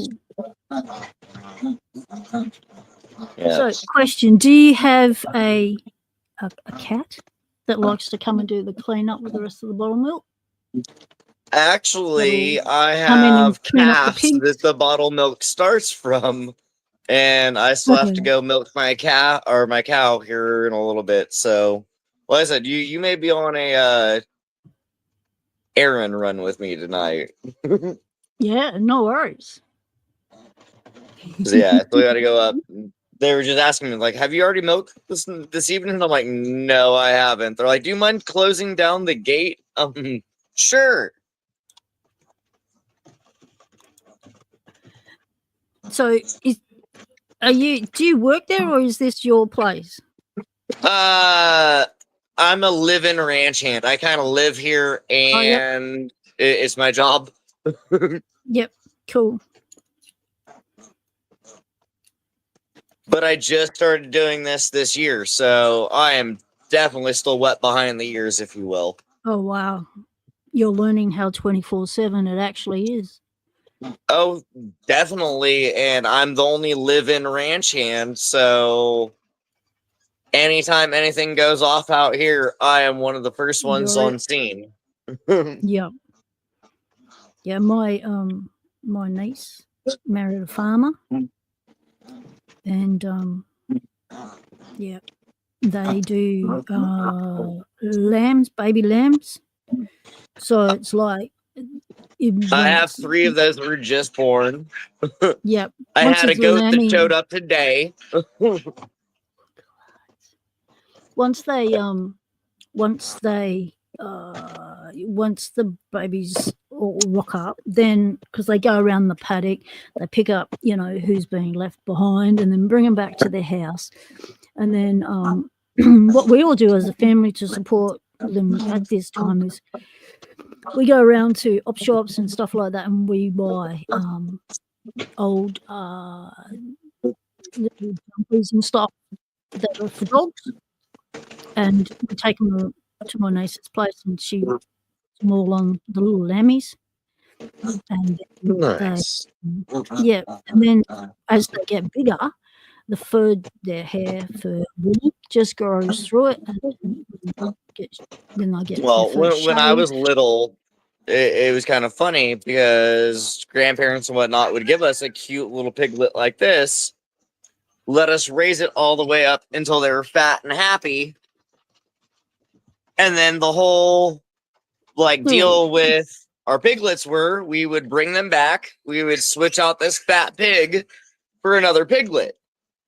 And as kids, we were happy to be able to bottle feed and do everything else. We were asking where that big pig went. Yeah. Come to find out later, they were being sold for food. Yeah, that's a bit like it bursts the bubble, doesn't it? Oh, well, to us as kids, they never told us where it was going. So we just thought we're trading off a big pig for a small one that's cute still and I can bottle feed. And, no one's yelling at me not to keep it in my room or whatnot. And I'm like, that's definitely fun. Yeah, when my niece was little, like my sister moved to the country and they had pretty big property. So they thought they'd get some sheep in, some goats in, some that sort of stuff in to, help with the maintenance. And so we just got rid of about 20 or 30 head of cattle just because California taxed us about $2,500 in taxes. That's ridiculous. So needless to say that got rid of like 2.5 years worth of my work of just trying to keep things alive. Yeah, care for them. So that was all my breed stock for this year. That's ridiculous because food should not be taxed. No, and that was years of work just to have it be gone. To create food. Oh, Black Angus is some of the best meat you could probably get your hands on. Yeah.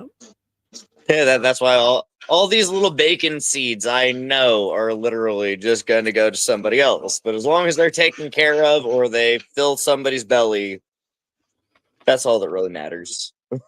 Yeah. And the thing is, you get to have the joy of raising them up so that they are healthy when you do move them on. Oh, yeah. That when people look at it, you gave them the best life you could give them at the time. Oh, they are definitely spoiled all the way up till the freezer. Yeah, exactly. And it was one of the things we had to teach the kids living out at the country was that, everything serves a purpose. This is going to become food. It's your pet now, but it will become food. And so we had a black lab growing up.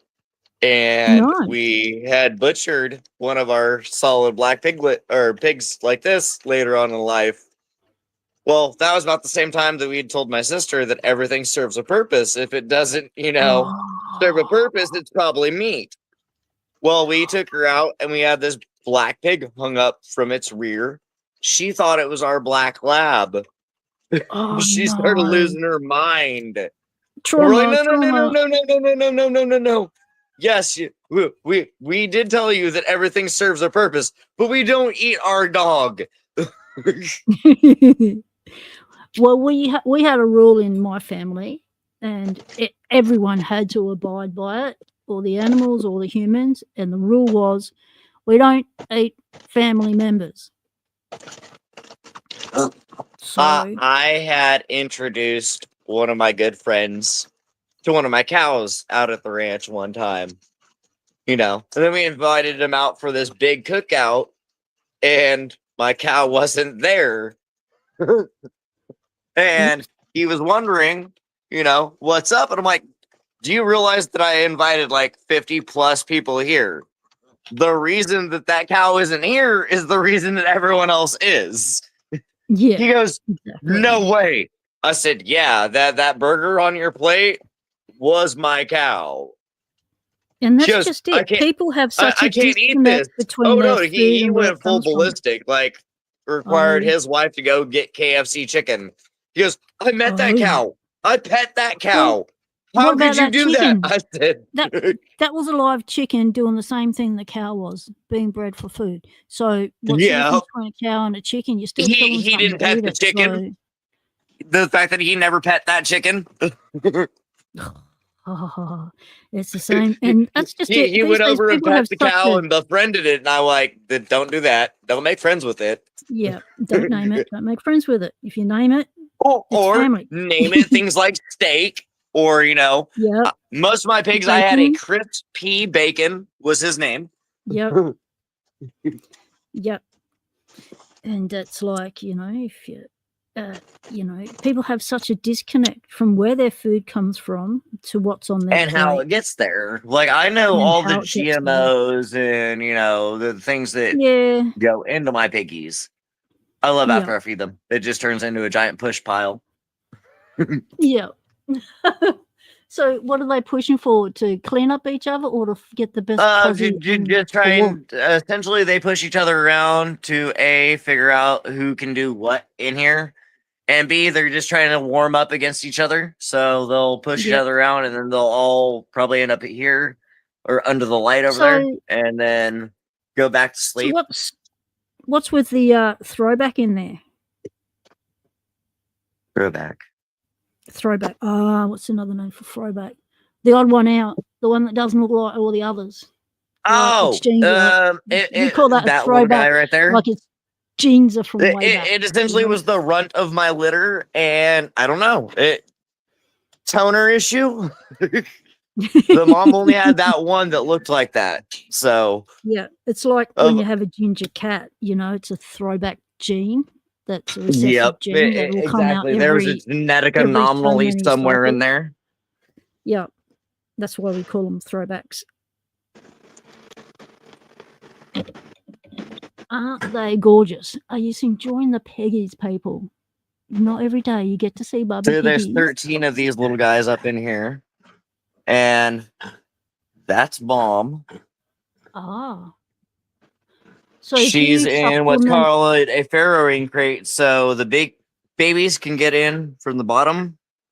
Yep. While she's able to lay on one side or the other. And they can get away from her so she doesn't crush Well, them. so she doesn't roll over on them by accident, because that's kind of a common thing with them.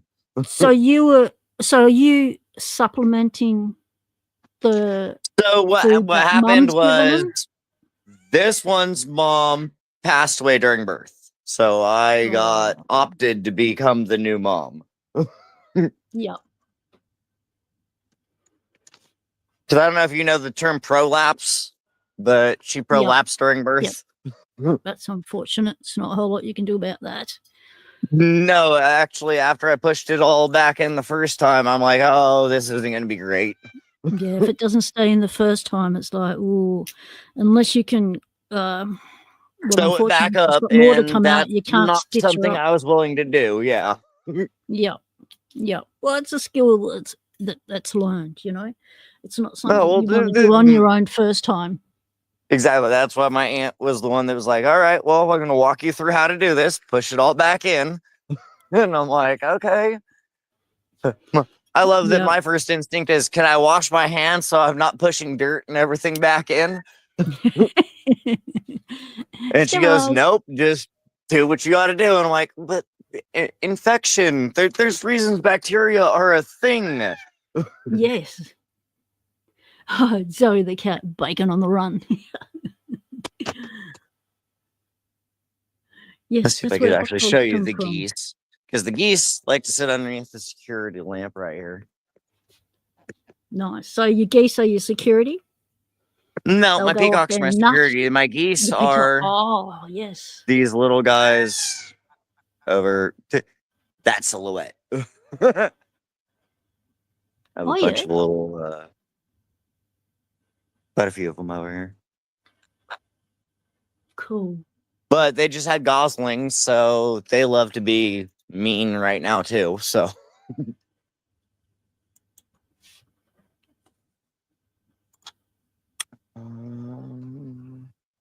I think I have everything for doing my milking. And down here.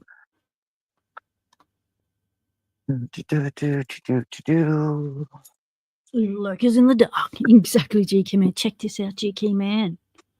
Tested, did it your way. Thank you for that awesome suggestion. My brain couldn't think my way out of a pin set. So, look at that.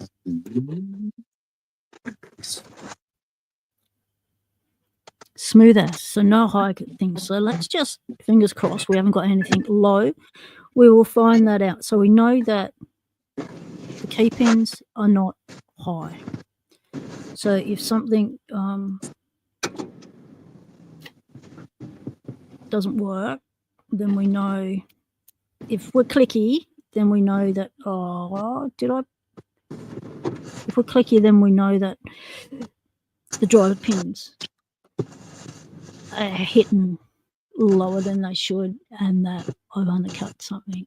But in my watching the piggies on screen and doing this, I actually push it all back together. There's drivers in there and everything. I had forgotten I put the drivers back in there. And so look at this. We're beautiful. Look at that.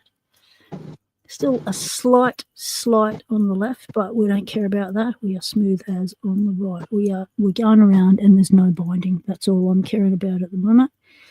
And that comes out nicely, does it? Yep, upside down. There we go.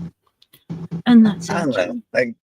I guess one of the things that I find interesting is even like the Sidewinder, the difference in tensioning on different locks is, I think, probably my biggest learning curve.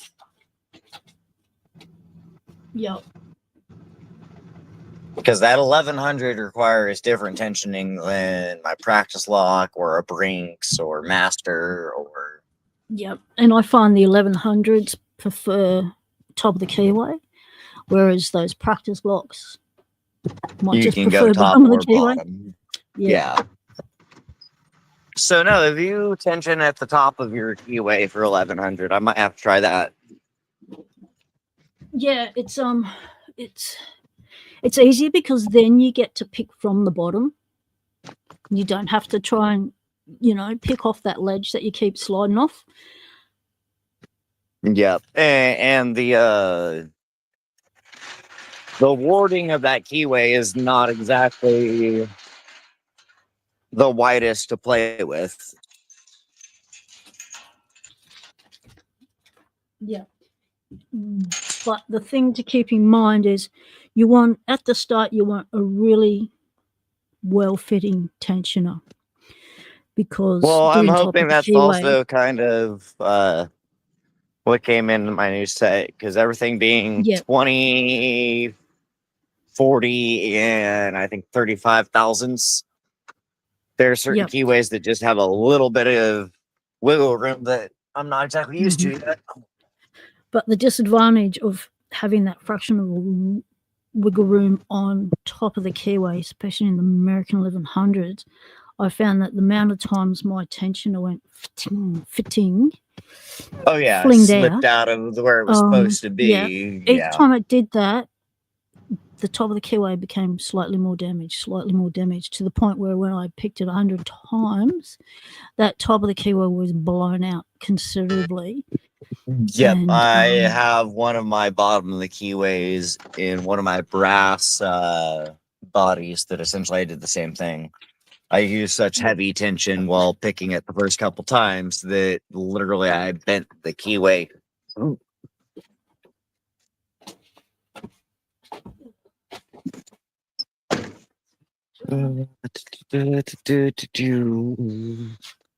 So here's these things. Yes, Bam, I can see you. My calf is like, hey, Dad, feed me. Yeah, am I next? I know the routine. Piggies first. You are next, but to be fair, you broke your bottle this morning, so I have to teach you how to drink out of a bucket. Oh. He's definitely big enough that he doesn't need a bottle. You tell that to him. Oh, well, no. This is one of those. I am almost fighting with a calf because I'm like, either you're going to learn this or you're going to starve tonight. Yeah, so this can be fun. My aunt goes, he's being stubborn. He knows exactly how to do this. If he's drinking water out of a trough, he's choosing not to drink out of the bucket. He likes the room service, mate.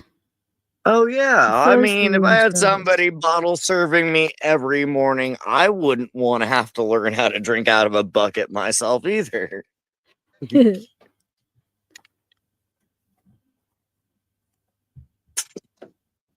Cool part is I am so glad I actually have a milking machine now versus having a hand milk.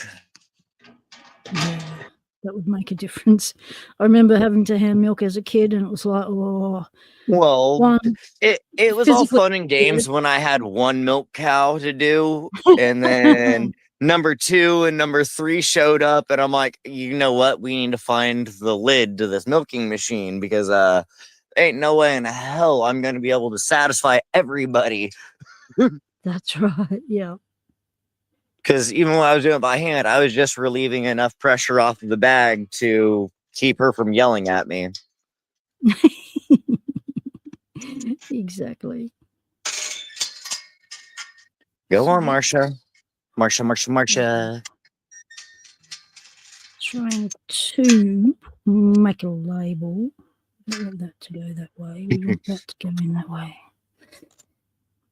So let me see if I can show you. This is Marsha. Come here, Okay, girl. I'll put you full screen. I have to feed her grain, get her fully in where I need her to be. But So what this I'm is the pressing to get you mom full to screen. that calf So what over I'm there. pressing to get you full screen, there's a little human icon on the left of the thing, and I can press that for solo layout, and that gives you full Okay. screen. I was wondering why my thing expands every so often on this end. Yeah. Let's see if I can show you. Come here.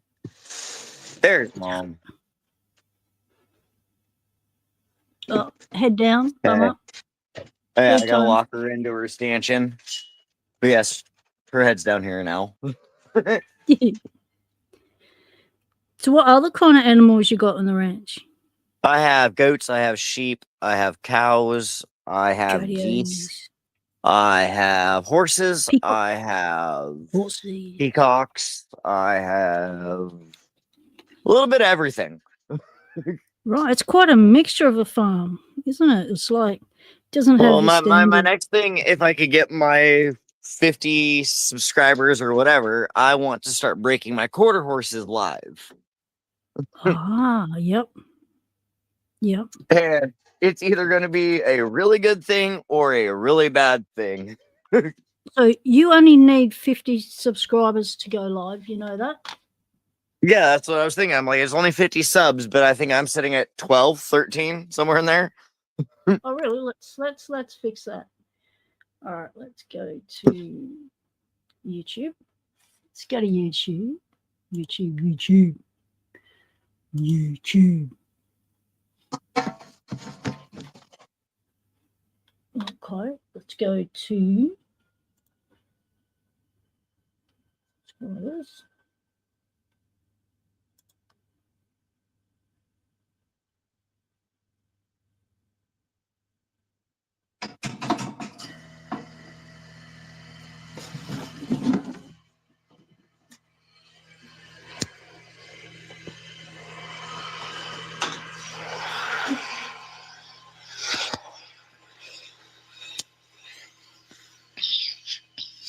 I'm pretty sure I'm subscribed to you. So where is it, YouTube?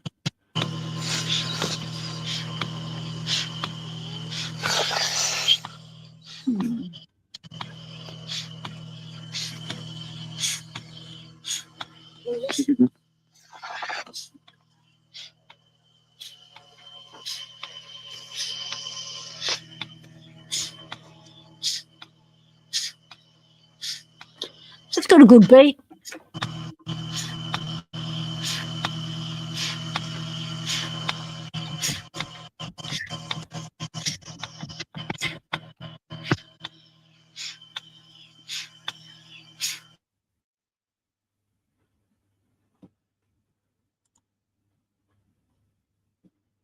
All right.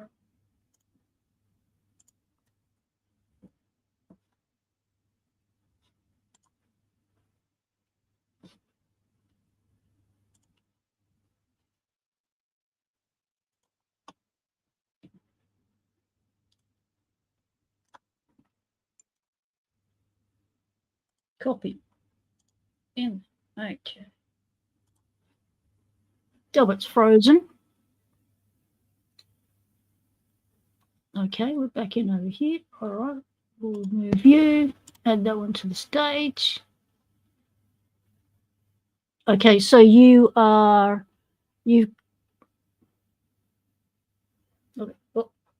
lost both of him. All right, we'll get him back. So let's put this in chat.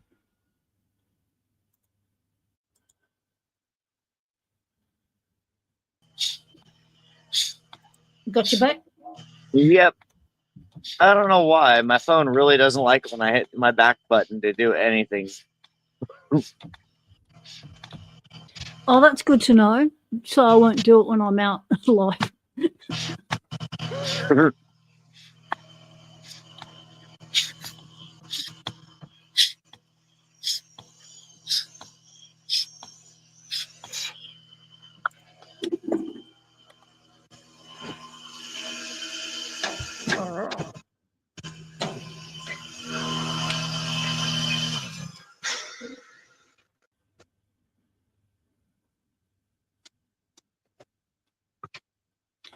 So it's weird. YouTube's doing glitchy shit again.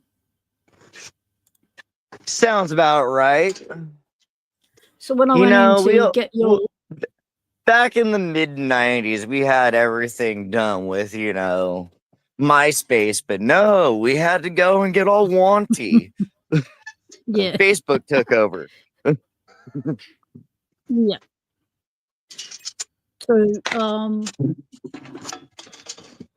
So when I went in to get your link, it only took me to your... What did it do? It took me to your... Well, I went in through your video because it came up as... Because I had to do a search because I couldn't even find you on my own subscription list. So obviously it unsubbed me. And I subscribed and then went back in, and it just took me to a playlist.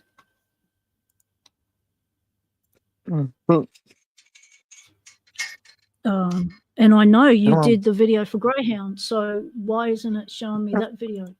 Because that's how I found your channel. All right. Yeah. If you went to Newhouse's server, I know it's in YouTube and beyond. So if you wanted to take the long route to get there. No, I punched in your name, and it came up with...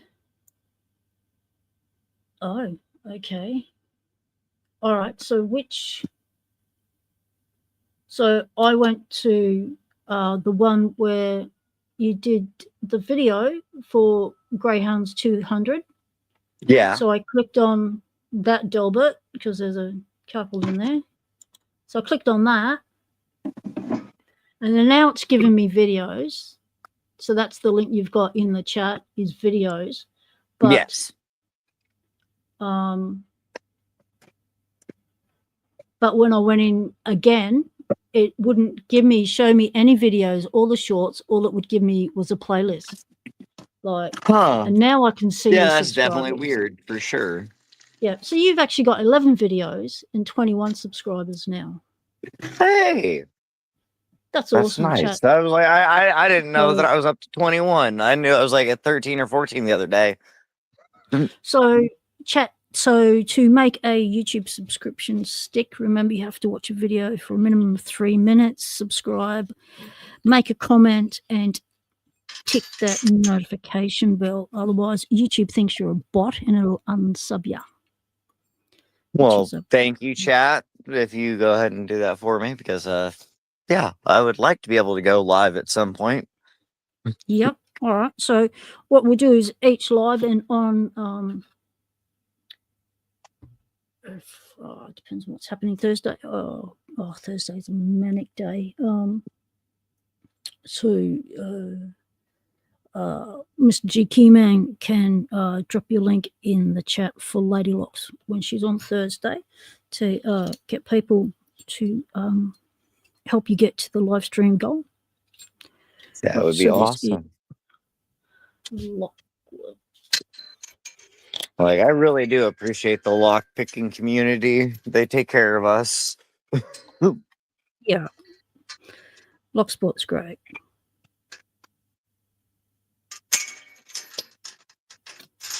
Okay. Cows are milked. Calf is fed. Cow put back out.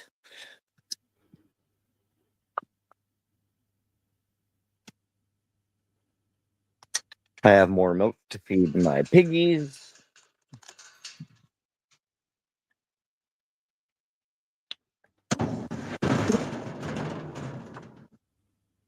Remember to lock down the gates so no one can get in the property. I think I can almost actually go relax for another hour or so. How did you just add 5 chicken in? How did you do that? Have you got aliases? Mr. GK man, have you got aliases?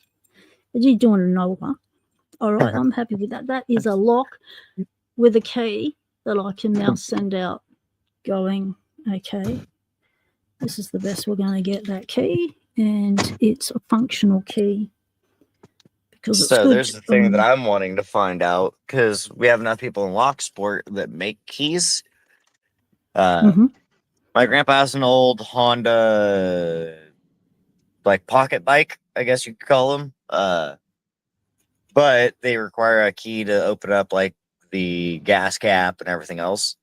So I'm wondering if I could pick them and then send them off to the people that actually have leashes that can read it all and do that for me. And so what you'll find is you won't need a leashy. It won't have a leashy. It'll be a wafer lock. Okay. And the key blank would be the issue, being able to find the right key blank. So having the make and the model in the year of the bike. Yep, would be helpful in being able to ascertain what would be the potential key blank for that one. And if they actually do still make that key blank, sometimes you have to get something that's closer and then do a little bit of filing to make it go. Yep, I know a little too much about that, because the one that opens up my trailer door actually isn't supposed to be keyed for what it is. And they're like, somebody made this key, right? I'm like, what do you mean? Like, everyone makes a key. They're like, yeah, but this isn't supposed to be this key. Yeah. So Mr. G. Kierman, with most keys, has said if the lock can be disassembled and a blank can be found, Mr. G. Kierman can make the key. Sweet, G-Key. I'm going to have to get a hold of you after I pick it or whatnot and send me your way. But Grandpa's wanting to rebuild this whole entire bike back to pristine. And I'm like, well, if you can't get into your gas cap, there's going to be one of the biggest problems right there. Yep. So, Mr. J.K. Man, is it the same as with cars? So the gas cap would be one cut less than what the ignition would be, or would they be one of the same? It's an 80 models Honda, like, putt bike or whatever you want to call it. Well, like, I don't know. Back in the day, they used to be top of the line. Yeah. Yep. Someone's modified the profile. Yep. So, yeah. Won't know till he sees it. So it would be a matter of disassembling it, like pick the ignition. Pick the ignition to I could get it picked and off of the bike itself, but I wouldn't be able to actually read or do any of the productive stuff necessary for it. With being able to remove the ignition, with a car, you have to pick it to accessory, and then there's a pin you pop, and then the whole thing comes out. I'm not sure if that's the same with a bike. Well, and I'm sure like that picking to accessory only happened after, X year where it was required to be extra. Yep.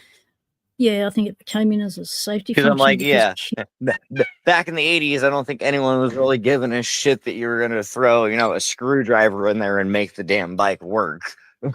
Exactly. GK Man can work on whatever he finds. So, yep.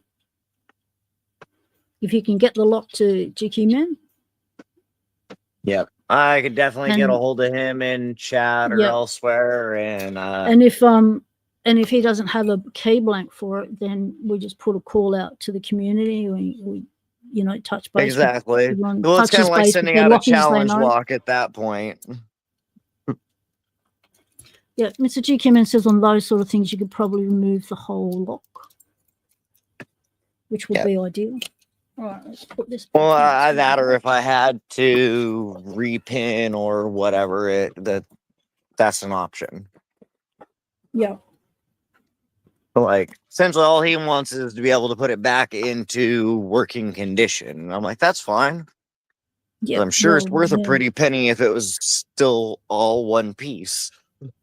And it's a good project to have to do together, It's like you can use your skills and networks to help get the key ignition going and then work on the body and all the other bits together.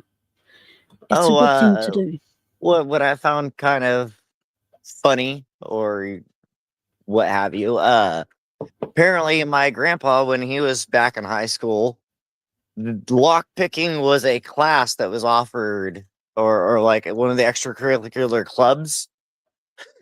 So he used to build all of his lock picks from, windshield wiper blades and all the stuff that we're dealing with.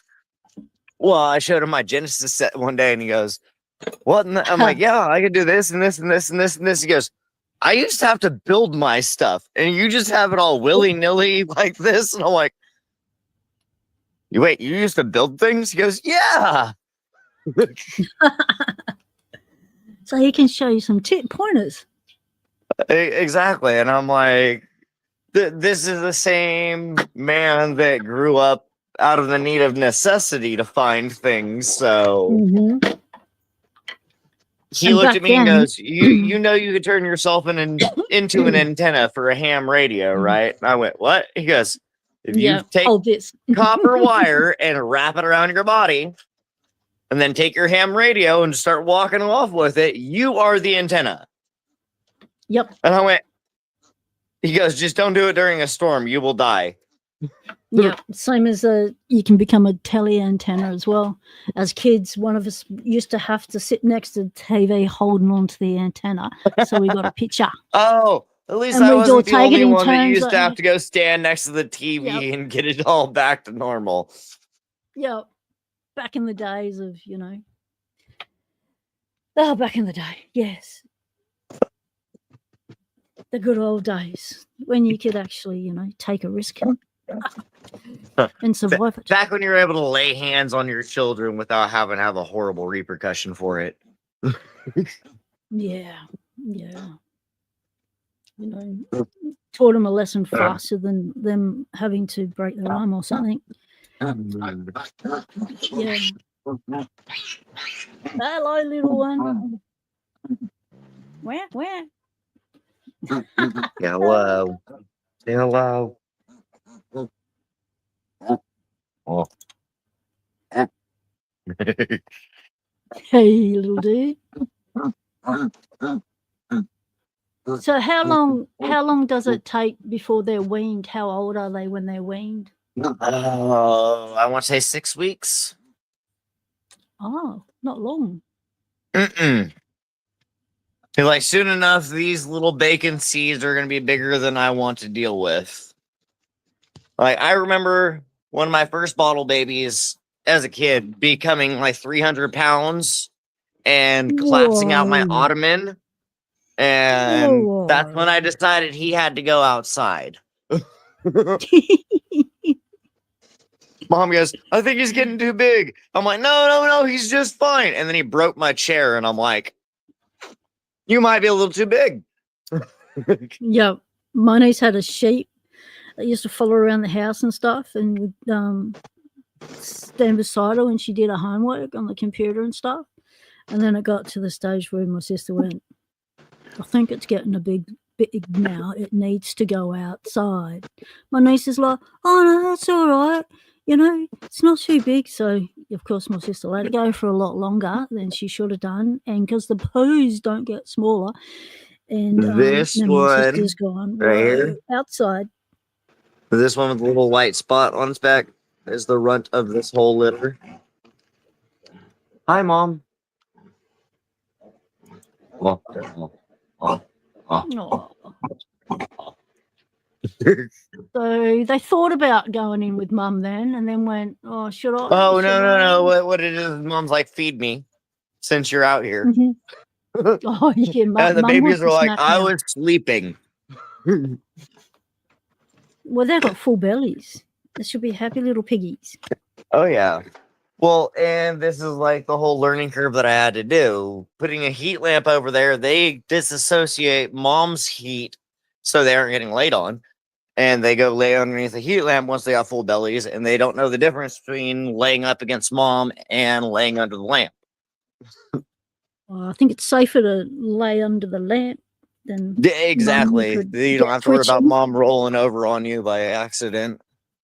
Yeah, But that's the whole reason for having her in a farrowing pen right now, yeah. is so she doesn't just roll over on somebody.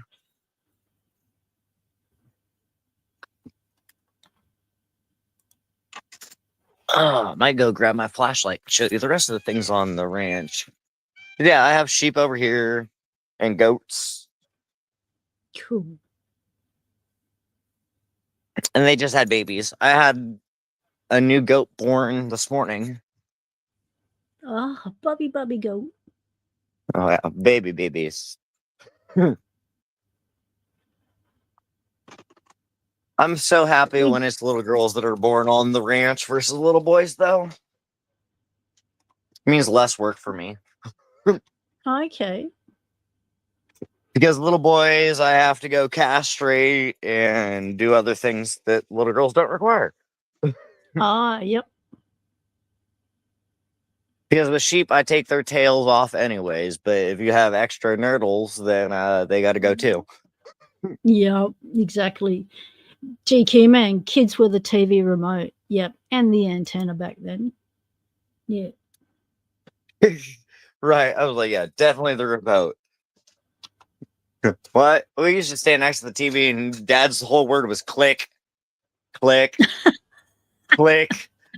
And I'm like, But also, are you we come kidding from me, the right? era where we were the servants as well. So we were the one that went and got him his smokes, his beer, you know, Oh, so all my that, real mom little back in the servants. day, I guess it was a game of like tag. And it would be cigarette tag. And the way to not get tagged was you had to shout out one of the little corner stores or whatever that had a cigarette stop at it. And it used to be the old vending machines. Oh, So yeah. this used to turn into a giant game of, tag. And the only way you didn't get tagged if you could come up with the next station that had smokes that, like, you guys played some interesting games. It's like your knowledge growing up was, yeah, I know where every smoke venue is from here to the other side of the Exactly. country. Every vending machine that I could get smokes from. And my mom Yeah, goes, well, ours, back in the day, my mom and dad used to write me a note, send me to yeah, the corner store saying it was okay to just give this yep, kid bucket a carton of smokes and send it yep, home. exactly. That's what we got sent up with a note going, this is mum sent us up, you know, or yeah, No, and the but whole time your friend could have just forged the note just as easy. yeah, well, but we couldn't come up with the money back then, could we? Oh, Didn't well, have our own income. the ongoing kind of laugh that we had is, yeah, even if we could come up with the money, it was such a small town that they already knew your mom the next time she walked into the fucking store, or freaking store, sorry. Yeah, you get done. So, Yeah. Oh, did you get your smokes? What? I don't even smoke. Ooh. Yeah. Busted. Yeah, exactly. Run town. now. Run while Yeah. you still can. My But dad's that also thing came from was the age of go ahead and run. You still have to come home sometime. So exactly. Yeah, you got. My parents did say they'll come home when they're hungry, and they were right. We come home when we're hungry, but my Oh, dad would well, when we m- travelled. My mo- dad's thing was having to stop at every little town's pub and having a beer. Back oh, before yeah, back back in the day, before that would have been awesome. DUI, back before Oh, testing, all that back sort of back stuff. before seatbelt regulations were a thing, and you Yeah. can chain smoke 12 Marlboro Reds Hmm. with the kids in the back. Exactly, and drink a beer between your Yep. legs, smoke in your hands. Yep, and your other arm whacking the kids in the back across the head because they won't stop fighting. Oh, So I yeah, vividly remember multitasking. my parents having a fly swatter in the car just so they could reach the kid in the very back. My dad had long arms, mate. You always made sure you sit behind him because otherwise you get That's whacked. So exactly where my spot yeah, was right behind the driver because I knew it was smart enough to stay there. yeah, you can I only reach remember you getting so the far. middle hump seat one time and they were trying to reach back and hit the person behind them. I caught Yeah, 3 or 4 hands that weren't even meant for me that day. exactly. Oh, puppy, Oh, puppy. puppy. All right, you have the floor, Delbert. I gotta go see who's at the door. All right. Can't really see chat, so hey, everybody. Oh. Let's play with his brings real quick.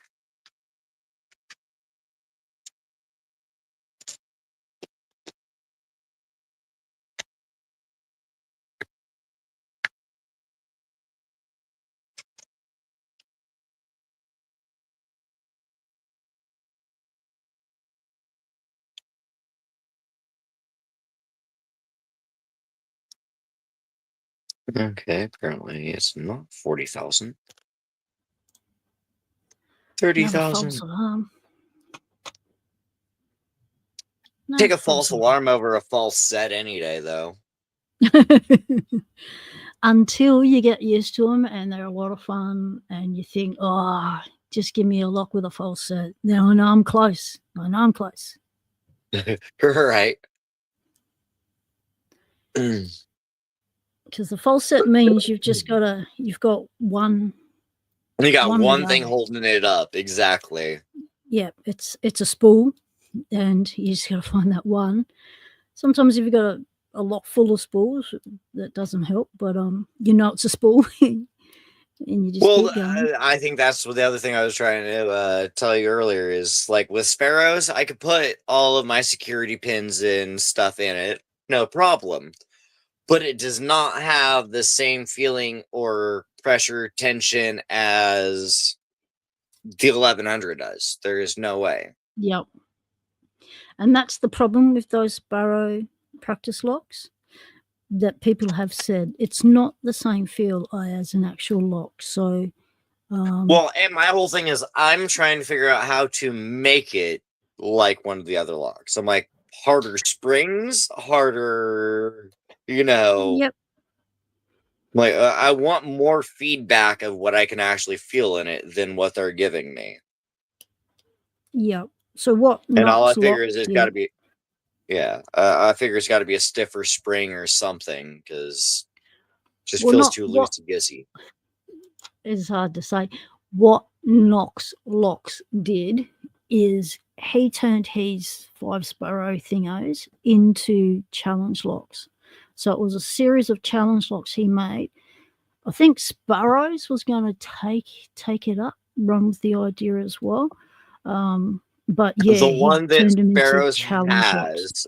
that I think pretty much came off of a set of challenge locks is they have a Krampus set that comes out during Christmas that has been counter milled and just overran, if you will, of making things harder than necessary. But it's like $200, and it's either that That's or ridiculous. the Apex that I want. And I'm like, if I'm gonna sacrifice $200, I'm gonna go get a full set. Yeah, and if you're gonna do that, then in the Dragon's Lair, Locksport has put up an affiliate link. Finally, COVID Instruments has given her affiliate link. And, right. So at least she gets some of the credit if I go get an well, Apex. Yeah, and everything she does, she puts back into the channel. So, yeah, that would be good. Like, I thought it was like they put out the Apex set, and then afterwards, after everyone had done their orders and stuff, then they gave her the affiliate link where she'd been promoting them for like right months that coming out, and she was the first to show them and stuff. So I thought, oh, that timing really sucked. exactly. That's a hell of a catch-22 right there. Yeah, but at least now she's got one. Just got to remember it's there and to remind people that it is there. So if you're going to buy your COVID instrument stuff, Locksport does have an affiliate link. What got me is I bought the Genesis and my companion within like a month of each other, and then they dropped the price of what the covert companion costs, and I'm like, are you kidding me? After I went and spent double what it was, like came down to, I'm like, cool. Yep. Yeah, that sucks. Why are you upset? I spent double what it just now cost me. Yeah.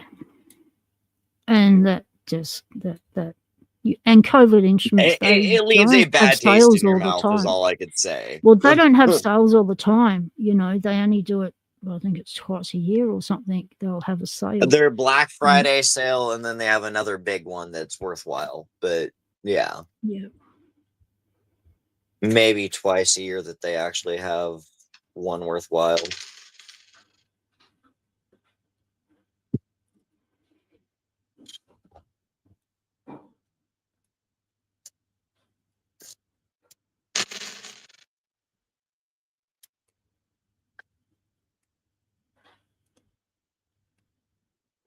I'm trying to go for curious of what Greyhound sent me, and I want to open it. Yeah.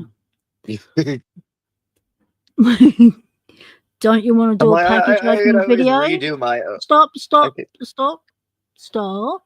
Don't you want to do a package opening video? I do. To put it on your channel? Too. Yep. Yeah.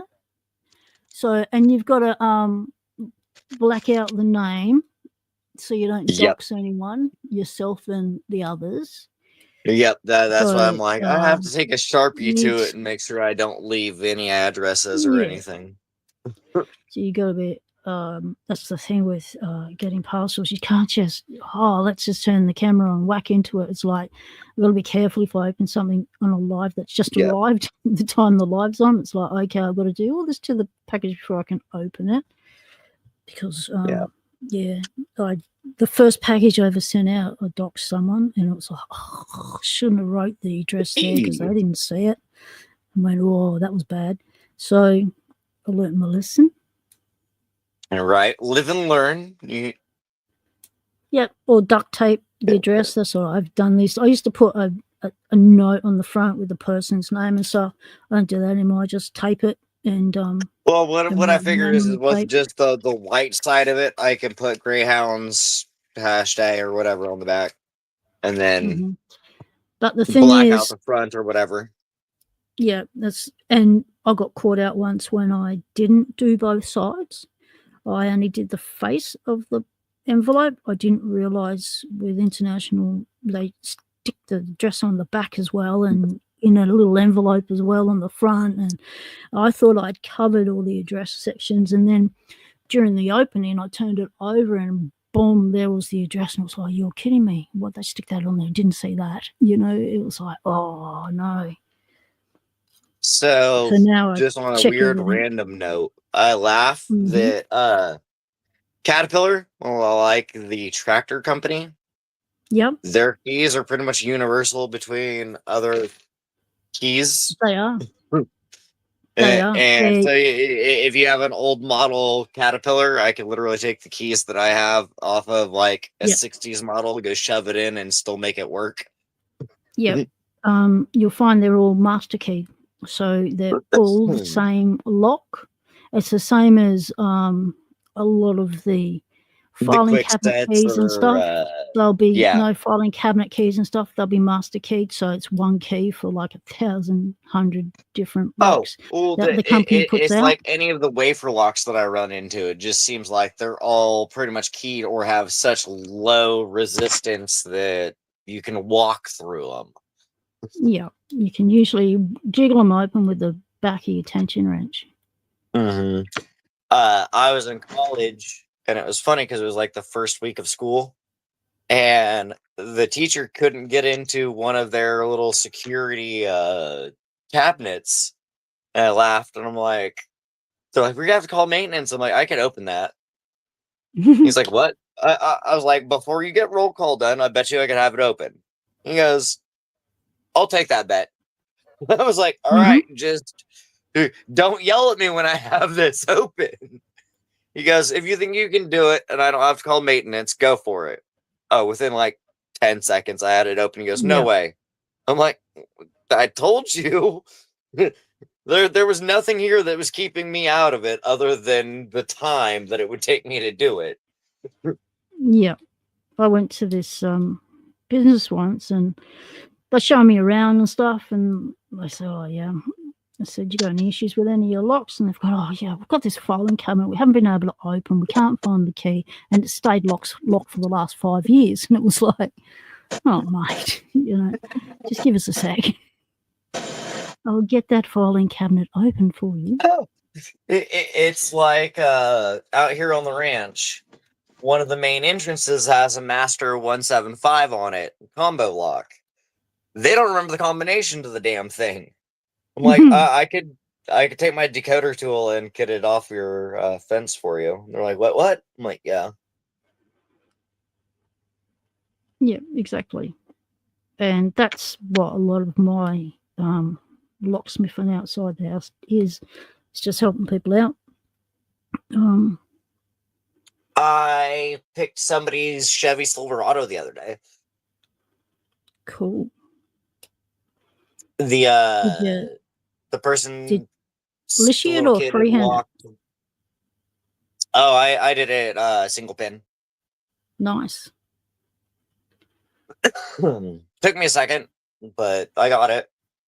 And the first couple times I rolled it in the wrong direction, so I picked it into it and then was like, oh shit, that's the wrong way. Yeah. And my buddy goes, so what? You I'm can, like, that would have been perfect had it gone the other way. You can make a plug spinner quite easily, and it'll look like this. See, that's the thing. Yeah. If you have one or can show me how that'd be awesome. So that when you pick it in the wrong direction, you could just snap it over. You can just flick it. Yep. And this is a Rook Knight design. Rook Knight is a Locksport mate of ours, and it's on his channel. It'll also be on my channel under Locksport Tools. Oh, woof goes the dog. So, and who made it originally? Sorry, I didn't hear it. Yep, Rook Knight. So, as in Lock Knight. Okay. Rook, as in rook in a chess piece. Oh, a rook. Okay. Yeah. Yep. Rook Knight. And, okay. Yeah. So you'll find it under Locksport Tools. And so no, I don't think I have him followed or even in any of my channels yet. Yeah, he comes and goes. Depends on life. He's in and out, but he's always there. So this is a bent tensioner. Yeah, just a bent wiper blade. Yeah, with a little bend at the top. It's a flat piece. So you just twist it flat. So that part goes in the keyway. This part here is a spring from a rat trap. I was going to say, that looks a little familiar. Yep. So what you do is you bend that end out, and then you put something comfortable on that end. Okay. And then you just put it in the lock. Like so. And then you wind. And this will be your stop.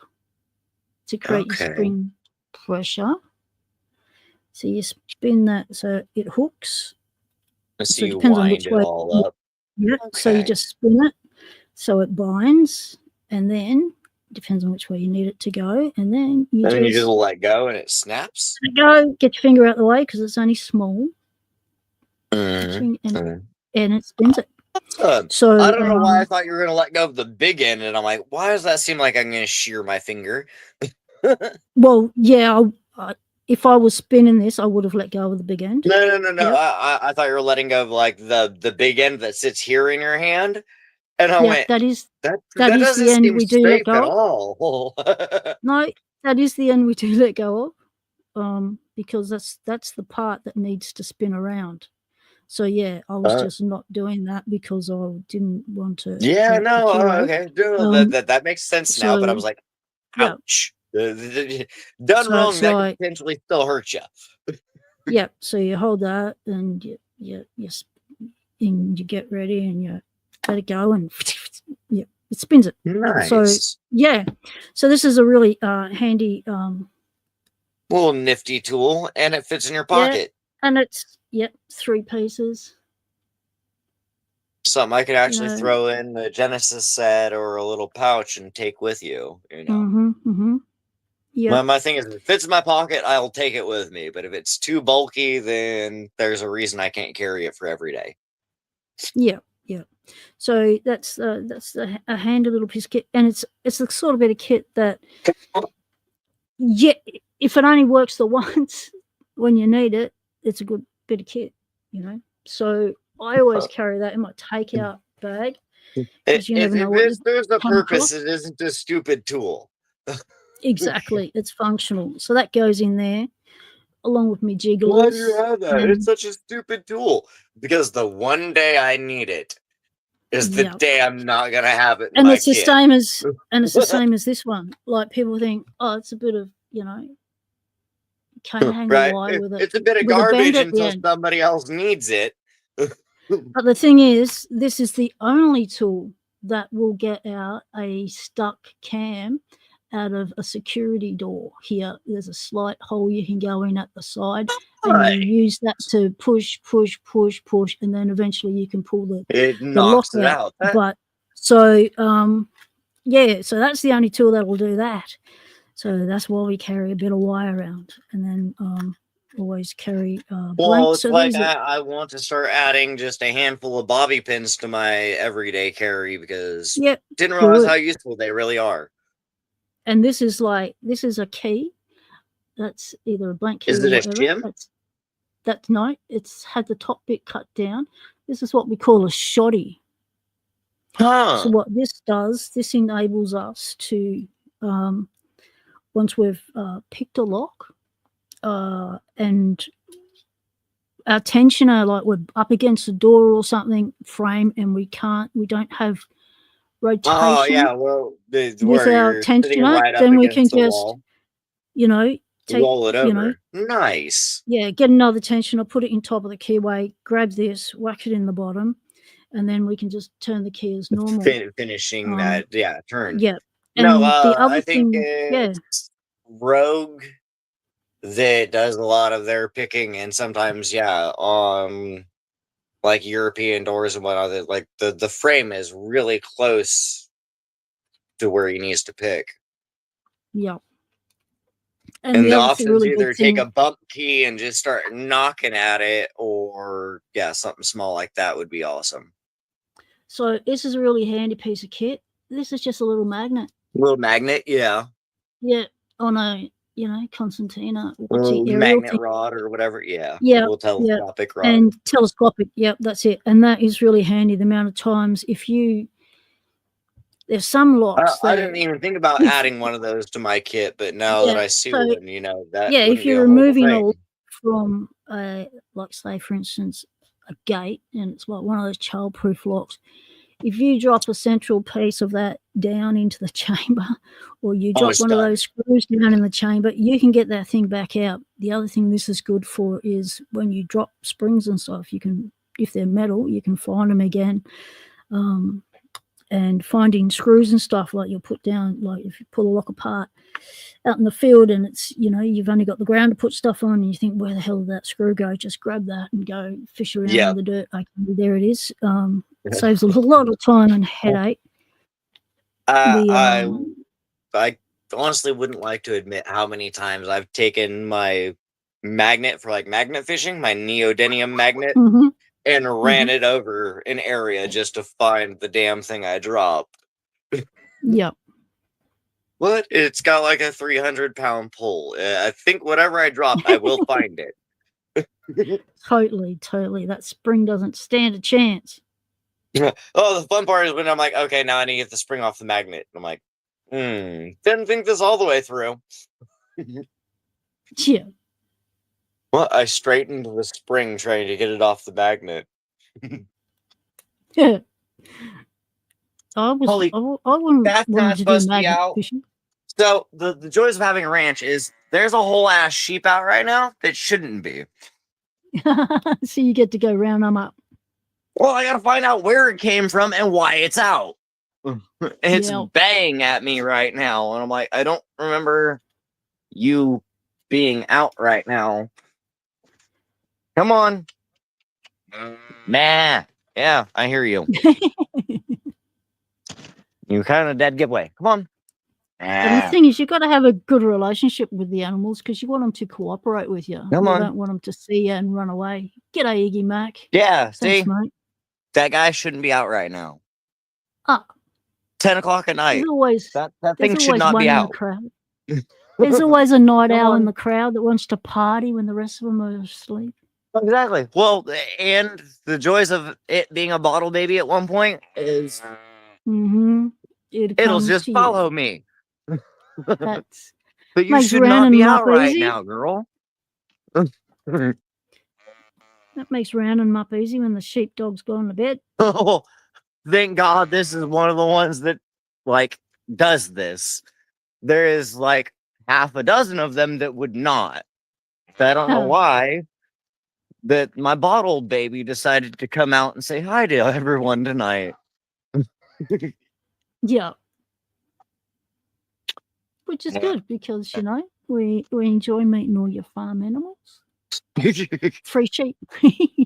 Right? Like, hey, I kind of was not expecting you to come out tonight, but I guess for everyone else out here, it was kind of cool. Yep. Come on, Mama. Where did you come out of? You didn't walk through this fence. That's not great. Where did you come from? You have to find the portal. Well, if I stick her back in the field, and the next thing I know, I have 8 of these things out, one's not bad, especially the one that follows me. Yeah. Well, so maybe this one just came out to tell you that something was going on in the pen and you needed to come home. Well, they're out in a whole field. She shouldn't be out away from everyone else. I'm wondering why she's sitting here staring at me. I'm like, you guys shouldn't be out here. Well, I'm hoping that there wasn't like a coyote or something else chasing the damn things. No, your peacocks would have and told pushed you that. one out here. No, your peacocks would have sounded the alarm if there was someone like that about, wouldn't they? Well, my guardian dog is barking in the back 40 of the property. Come on, Mama. What sort of guardian dog is it? Is it one of those? One of those big white fluffy. Yeah. Naramas? Yep. I'm like, a Malinois is more a police canine, but I can't remember their breed. Yeah. More or less, it's my aunt's farm, and I'm taking care of stuff. Yep. And I know that there's multiple, because my favorite's the border collies out here. They make my job a little bit easier. Yeah, they're great farm animals. Well, what's funny is you can hear them right now, but you can't see them. All I can see is glowing eyes out in the field. But out there, where those lights are, is the rest of my damn sheep that are, apparently they're all coming up. Hi guys. Do a head count. Make sure you're not missing Oh, anyone. I can't get the head count of 80 while they move around. Oh, there's 80 of them. True. I'm You need a like, that's why bouncer's I clicker. count babies at this point. They're easier to keep track of. Yeah. Yeah, it heard all the commotion. GQ Man says and wanted to come to the party. Right? They're like, hey, you opened this gate. It only gets opened when you're giving us food. Well, no, it gets open when you have some rando out here too. That was definitely a interesting thing right now because of all the animals to be out. Thank goodness I'm out here with you guys right now because I would have missed that and I would have been getting a phone call in about an hour going, why do I have a sheep out? I don't know. It's 10 o'clock at night. That's why. It's 10 o'clock and I'm the only one on the farm that will go put it back. So at this point, you guys are just going to come with me. We're going to go check out all the rest of the animals on the farm because Yep, that's good with might me. as well do a head count and find out where you G'day, came Nick from. G'day, Hey, Nick. Nick. We are hanging out with Delbert on the farm. Delbert's practicing live streaming. And when Elijah comes back, we'll go through his winning to see which locks he wants out of that bunch. Nice. Elijah's just going up the street. Let's see if I can sit underneath the light over here and see what babies come to me. Wow. I think I've got it. Hang on, let's get this on camera. Look at that. Yeah. Whoa, that's the other big 120/50. Such a satisfying goes shackle wild. pop, too.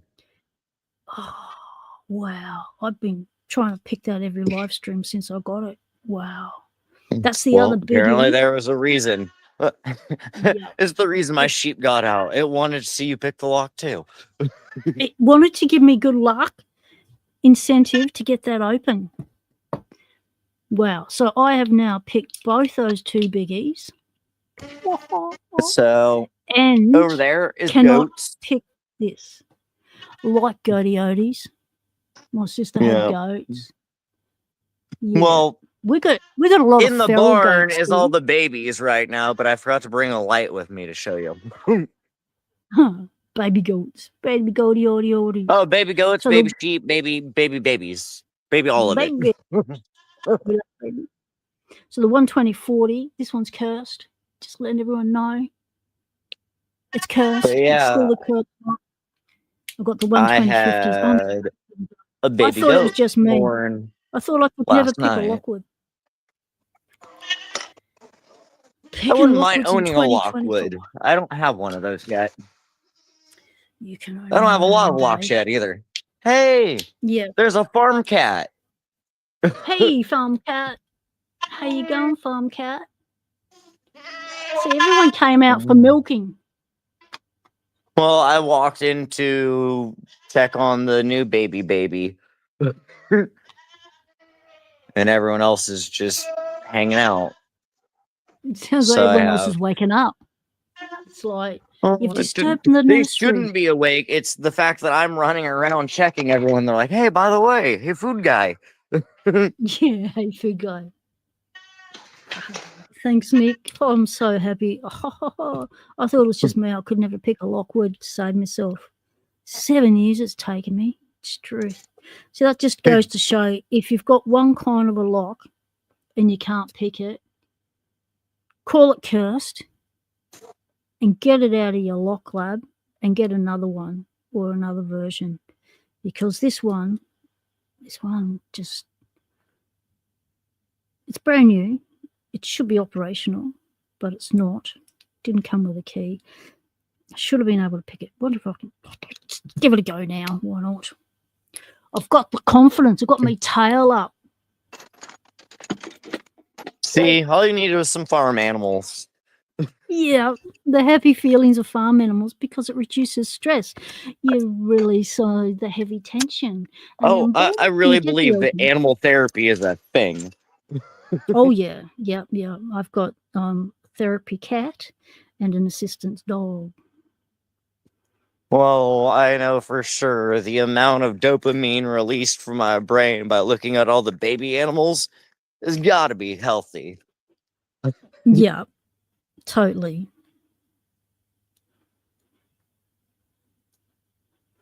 I really hope I don't wake up to more sheep.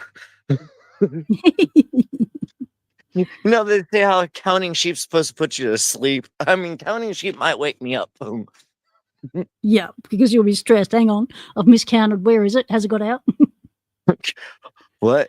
I'm missing one. What do you mean you're missing one? I Yeah. mean, I'm missing one. So it means on 150 acres, go find the one object. Oh, Skelly's I down. don't want to. I just want to go to bed. Oh, good times. But yeah, now I can start winding back down. But yeah, I was like, that's not a goose that makes that noise. Why is something that close to my house? Oh, because you're out.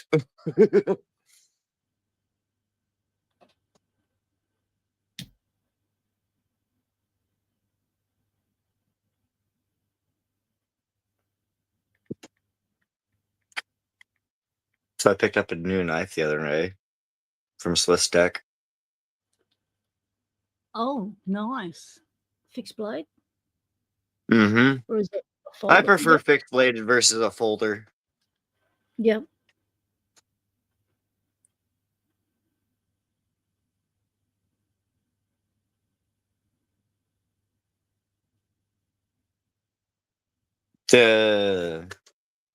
The coolest little thing about it that I'm liking is it's actually got like a canvas made handle. So Oh, if it yeah. gets wet, it actually becomes more grippy than it would be. Grippy instead of slippy. That's a better idea. Mm-hmm. I was like, wait, it's made out of canvas? I'm like, I'll give it a shot for Walmart and being just shy of $40. Yeah, that's still pricey because that'd be like around Well, I was carrying around that'd like be a like 3 $65, $70 for us here with the I shit was carrying exchange around rate about a like that. $300 blade as my everyday carry, and I'm like, Oh, I wow. don't need to Okay. lose or break this. So Yeah. a $60 blade just seemed economical at that point. Yeah. For sure. And it's got a nice micarta sheet or the carbon fiber sheath and everything, and a little ferro rod. So Oh, that's good. It's got a ferro rod in it as well. It's good that it has a sheath that can hold it in so that if you bend over or and go through bushes, it doesn't come out. it's got a nice retention on it, and it moves on its sheath itself, Axis. so you can Yep, hold it that's good. at different angles.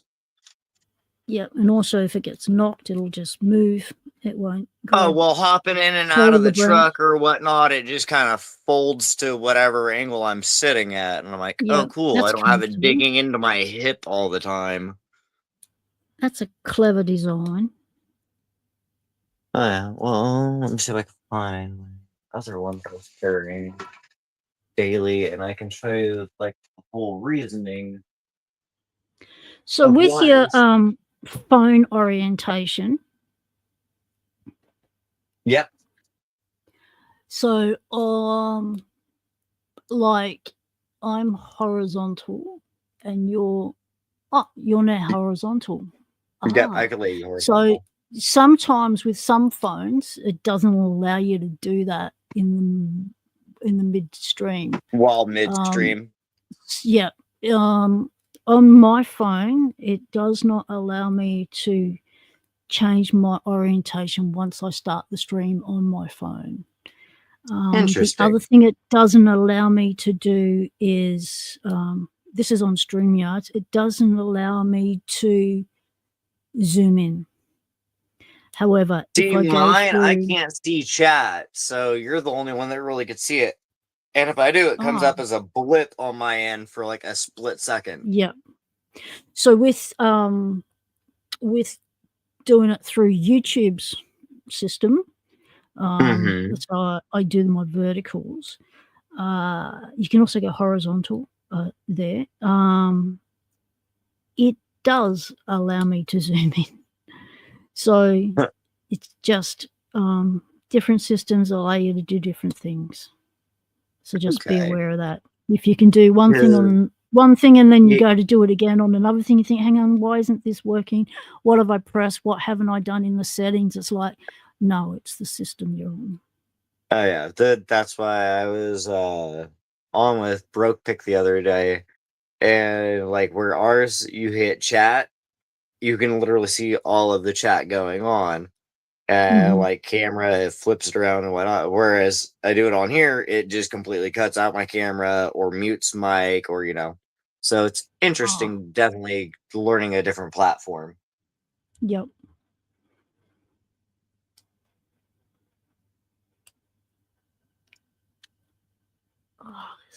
You gonna do some picking? Yep, that's why I figured I'd go ahead and grab my brinks and play around with some stuff real quick. As long as I don't have another animal escape, we should be all right. Is that the colored brinks? Which brinks is it? The purple. The purple, yeah. Nice purpley.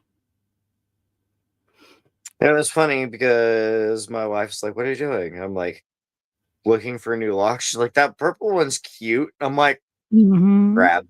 Yeah, because by her saying it's cute, that means it's okay to get that one. Spend the dollars Yep. on it. That's Yeah, what I was like. So it's yeah. cute means I can have it, right? Yeah. Because you wouldn't want me to have an uncute lock. An ugly so I'll lock, go for the right? cute one. Yeah. There we go. Nice. Breezing through it. Has that got any spools in it? Those, I think it's got one. This I believe is standard. Now, this is the one I'm still trying to figure out as this American, and it's got so much tension under the shackle when it's like under pressure. One thing you can do, have you got a key for it? Yep. So one thing you can do with your American to learn how to pick it, the best kind of take the shackle pressure off. Take the shackle pressure off and pick it open like that. That way you just have to deal with the actuator tension. And also with the American locks, you can get the slightest of movement on the core and you think it's just, I've just picked a spool. However, it might be the open. So because of that actuator pressure, you can get the open and then you have to crank it to get the pop. So with what I would normally do is every time I picked a pin, I would test to see that if I had an open. The bidding on this one is definitely fun because I have to hit the back side, which is the high cut, and miss pretty much a 0 at the bottom. And I'm like, yay. So without an actual dog leg or something to make that arc, I don't think I'm going to yet. That's what I'm hoping. Greyhound sent me something that I can actually make it worthwhile on this lock. Yeah. G'day, GQ Man. GQ Man is back. Mod with the most keys.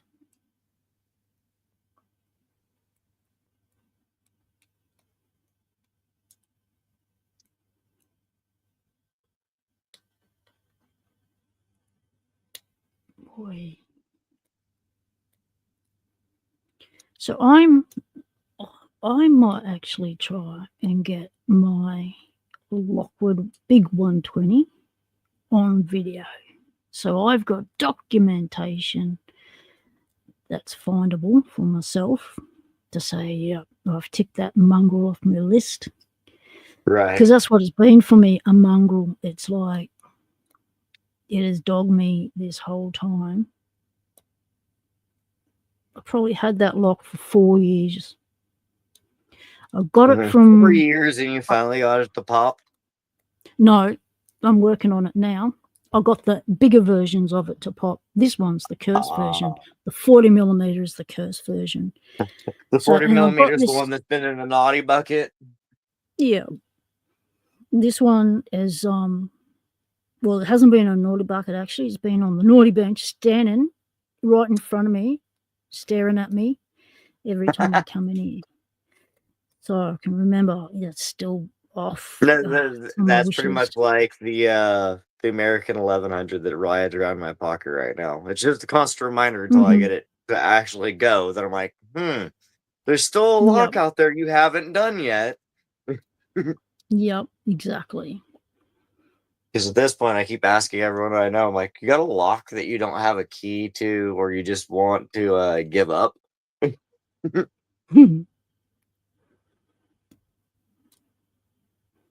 So one of the things I did, I spent 2 years entering everything, whatever weird ass challenge they set for their giveaways. I'd have a crack at it, and it took 2 years. That's where I'm at now. Is trying to just take a crack at whatever. Yeah, because I had no commercial stuff. So for 2 years, I had all my own homebrew stuff.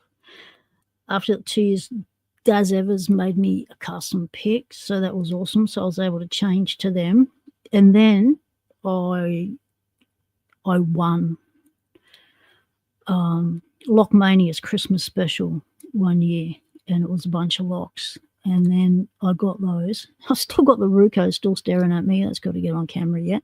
And I wanted to win it because of the Ruco, because I wanted to be able to pick a Ruco one day. And so I won that, heard of a Ruco. And that win set off a chain of events where I was winning everything I basically entered for the next year, to the point where I was donating. Every time I entered something, I would donate it to someone and they would win. So so I went on a year-long winning streak, and that is what got me all my purple stuff, all the 3D stuff, most of all of my American box and stuff, except for the stuff that Chris sent me, and it started off a chain of events. Or different Chris? Chris Capoon. Yep, the Chris who's just lost his whole lock lab in the California fires. And, crap! Yeah. Sorry, I'm in California too, but no, I can only imagine losing the whole lab. I had one of my he had a massive collection. Was, fabrication, like welding and metal and whatnot. His whole shop burnt up, so all the metal that was in it got overheated, and he's like, all my metal's gone. All my machines are gone. All my stuff is just gone. I can't get that business up and running again. He goes, it's gone. Gone. Yep. The machines that I had, I bought back in the day when it was cheap. The market to rebuy all of that would cost me more than the whole business is worth. And I'm like, exactly. So damn. You're out of business, you're out of work, and insurance doesn't cover anything. And in the long run, you're out of money because you can't sell any of the merchandise you used to make money off of. Exactly. And so Chris was in Altona, and he got out just in time with Slinky. And he had on his channel, he's got over 2,000 videos, to give you an idea of how many locks he's got. Well, he had a massive collection. Oh, yeah. So that was a lot of little melted bits. If it's the Paradise Fire, or like, there's so many fires that happen up here. I think it was the one of the fires, the one that took out Altona. Yeah, well, LA was just on fire not too long ago, so like, there's all sorts of fires that have been going on. But PG&E, which is our electric company out here, was one of the main reasons for having one of the big fires last time. Yeah, I saw the video of when it started. Oh, it was sad watching a landowner filmed running around through fire. Yep. People left to go to work and then weren't able to get home. One of my best friends Mhm. lost his dog and all sorts of shit. Oh, 'Cause he no. left, went to work, and wasn't able to get back home, and everything burned. Yeah, it's so sad. And I'm So like, there were sad. horses running through flames. And I'm like, oh Mm, my God. yep. And in this day and age, it should never have got that far. People that never even got to wake up out of their bed. Mm, It happened yep. just so fast and it was so quick that cars were melting as they were going down the road. Yep.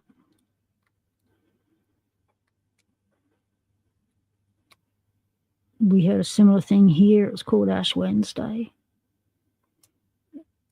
There was only one road in, one road out up the hills, and yeah. I've seen some of your guys' roads, and they flood out. Like, Yeah, they flood out, they fire out their road. Yeah, they don't look after country roads. Yeah. one of the other people from one of my Discord groups, his name was Kimba, but yeah, he showed me pictures of parts of Australia that were just completely washed out, and I'm like, because and this happens certain times of the year. Regularly. I just can't. Yeah, well, use it's happening this now. whole road to go through. Yeah, and it's one road too. So you know, towns, places cut off. Well, and he goes, and it's not like it gives me warning. It's just I go to drive over here and it's washed the hell out. So I have to go back around. Yeah. Well, at this time of year, if I go up to my sister's place, I always have to take an extra couple of weeks worth of medication and supplies for the animals. Just in case you get stuck. You never know when you're going to get stuck. And we're either going to get stuck through a flood or we'll get stuck through fire. You know, I probably prefer to be stuck by a flood than stuck by fire. Fire shifts. Flood only gets to a certain point and then kind of stays there. Exactly. Yeah. Fire is so unpredictable. Like, we had a massive fire here one year, and I was up north at the time. I was with my nephew, and I was doing the Arnie thing while his olds were away. So I was doing the house, the animals, and the kid. And there was a fire, and so I said to nephew, we need to watch this. We've got this exit, this exit, this exit, this exit, and this exit. Within half an hour, out of having 5 exits in all directions to get away, we were down to 1 exit. And that's the time to leave.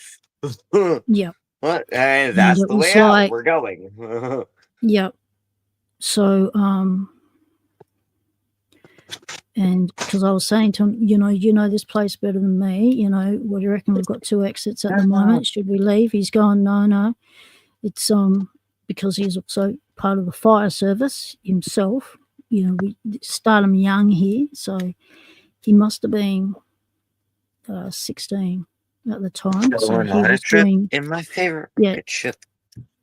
He was doing country fire service stuff with his dad, and his dad was away. And I said to him, nephew, what's the best thing to do in this situation? He says, well, it's here and it's here, and it's like, and it's going this way. He said, the best thing to do, honey, is stay here, rather than be on the only road out and getting stuck, or the road being closed because it needs to be used for emergency services. Or you get so far up the road and it's burnt out, and then you go to turn around and it's closed in behind you, and now you're in the middle of the fire. Yep. So we did, and we just watched it all happen around us. So luckily the town didn't get done, but it was pretty close. But I go up there, I always have go bags ready to go. And I said to the nephew, as all this was going on, I said, we know the go bag. He says, what's that? I said, you're kidding me. You guys don't know what a go bag is, and you live in a flood and fire zone. I call it a bug out bag, but yeah, same difference. We call I them need to grow bug bags out, because so it's a go bag, yeah. What I it's need grab to and bug out. go. Grab Exactly. and go What quick, you know? we're bugging out. We need to just grab this bag and be able to take off. Yeah. He said, what do we put in it, Arnie? I said, we put water in it and the animal's food. And And it whatever could be water, medications it we could be need. clarification tablets, it depends on how light you really want to run. Yeah. How Well, long am I expecting to be gone? A day? A week? What? Those are different bags. How long am I supposed to be preparing for? Yep. So we just prepare for long enough to get to the emergency staging area and to 3 be days out. worth of supplies is the minimum. Yep. Well, I would prefer a week without having to like limit rations. Yeah. So we've got a pretty good emergency volunteer service here, as in country fire service, as well as California people who doesn't. feed people. You know, will gather. You know, there's emergency things in place for like food banks and whatnot. Well, it's the Red Cross. They come in, they make all the cuppas and stuff, make your sangers, and so you guys' cuppas is coffee, and zingers is what? I'm assuming some sort of cake. No, sanger is a sandwich. Ah, okay. Yep. I thought it was a Z, and I'm like, out here, that's like a type of pastry cake thing, and I'm like, hey Nick, yeah, Daz Evers is a legend, total legend.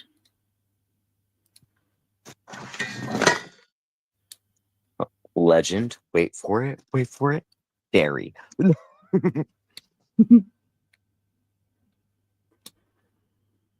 Elijah, are you back, mate?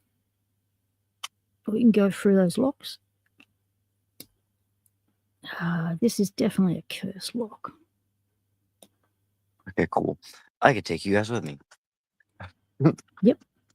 And now that I have my flashlight, I can actually go show you the other babies. Oh, cool. More bubbies.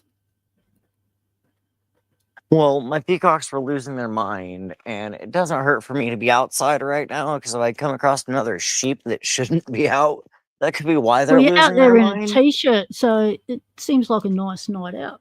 Like, it's not cold. Oh, it's not hot. It's mid-70s right now, so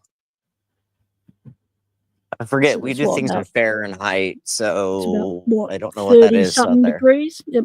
It's usually just over half. So I think it's 30-something degrees. So it's like 30-some odd, yeah. A bit warm. It's comfortable for sure, and there's not a whole lot of wind out right now.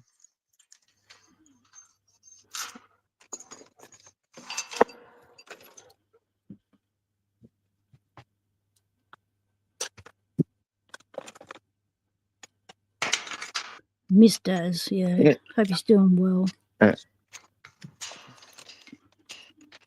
I think one of the funnier things is like the stereotype of California of, oh, you must be near an ocean or a surfer. And I'm like, no, not that part of California at all. Because California is a big place, isn't it? Like, it's not. Yeah. Like it's not just a town. It's not just a city. No, like I'm an hour and a half from San Francisco and stuff like that. So when you say San Francisco, so that's like, is that like a suburb of California, or no? It's another gigantic city where most people live. I'm in a small outskirts little town. So California is more farming community than it is rural people. So San Francisco is a city. California is a city. So what? California's the state. Oh, the California is called the state, like we call the state. Yeah, and then like I live in a little town of Sutter, and then you have Gridley and Chico, and like those are all their own little towns. Oh, right. Okay, that makes more sense in my head now.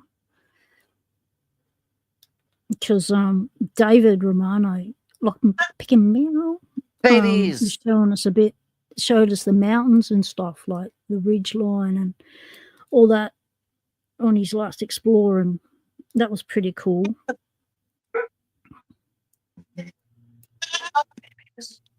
Meow. All right, let's go full screen.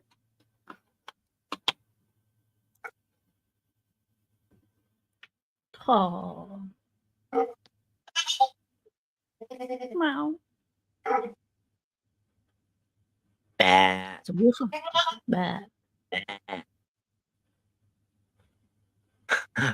Over there in the far pin is my billy goat that's making all the noise. Why you decide to put your head through the trough instead of just popping over the top. And then there's one of the moms, but come here. Where's new baby? Oh, anyway. Hold on. Mom, you have to move so I can show people baby. Can you see the new baby? Oh, it's a beautiful bubby. Mama, you got a beautiful bubba. That's a proud mama there. Uh-huh. And then we'll come out here and see who else is out here. Because those are all goats. But I have baby sheep out in the same area, so that's where I'm trying to find them. Goats. Goldie oldies. And then there's my guardian dog way over. I don't know if I could even in that direction. Mm-hmm. But where is my sheep? Oh, there you guys are. I can see eyeballs. Little headlights. Oh yeah. Well, when the eyeballs are what really reflects back at me. Yeah, they're over there. And I know that they're gonna take off if I try to go anywhere near them right now. But that's a good mom. Elijah's back. Yeah, that is a good mom. Well, keep the babies at bay. You're smart enough to know that I am technically a predator to you, so Elijah, the do you want to good go moms will through the keep. box of locks? Yeah. It's good that there's so many alarm systems on the farm, like with the peacocks, the geese, the dog. Oh yeah. So it's not Well, just left my up to one set of security. pure breeds. Hold on. I have to remember the name of them now. They're a terrier breed, but give me a second. Toy Fox Terriers. Ah, right. She has some rabbiters. of the best little breeds, but I know when everything goes to hell because it's not just these dogs, it'll be the ones up there that go off too. And next thing I know, the whole ranch is on full blown panic attack because it shouldn't be like that. Yeah, the little ones have gone off. We definitely have something out or something's going catastrophically wrong when the whole ranch starts blowing up loud.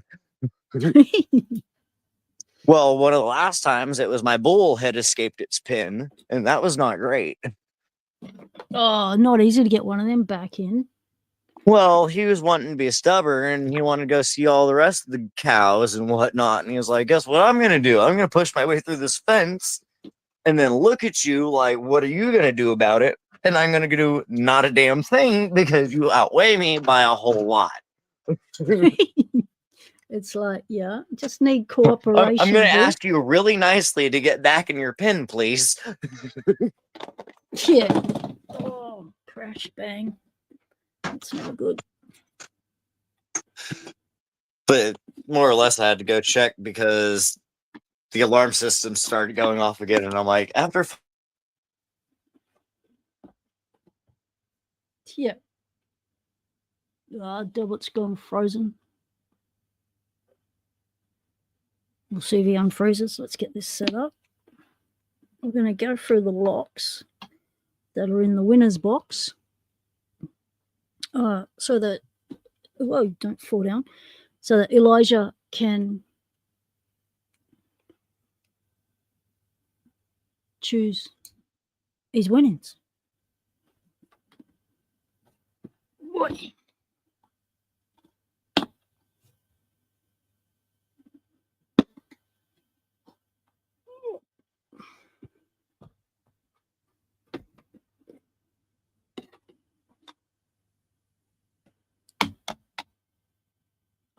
Delbert's gone completely. Okay, no worries, Delbert. If you can still hear me, thanks very much for coming on, mate. Greatly appreciate it. Now, so in the bottom of the box, we've got this.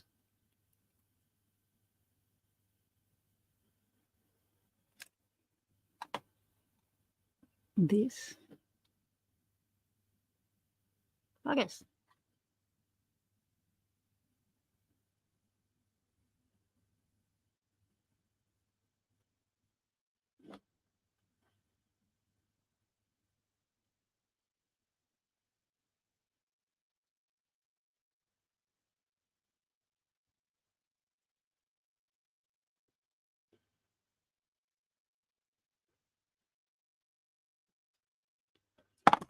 And some stickies, which I'll probably chuck in some tool stickers anyway. So you can choose. Wait.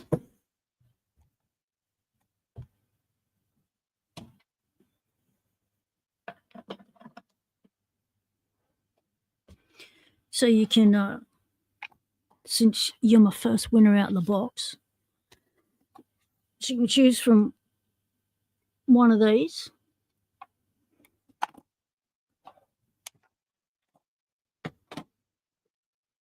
Wait.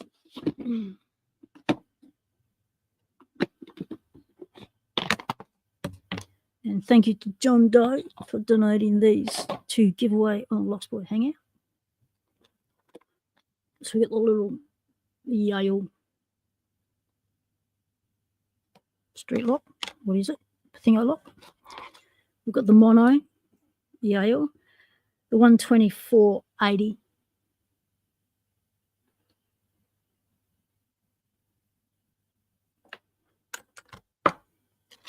We have a heap of these lobes with keys, Euros.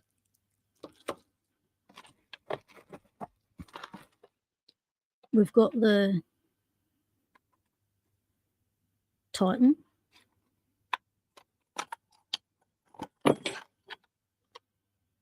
Pin tumbler.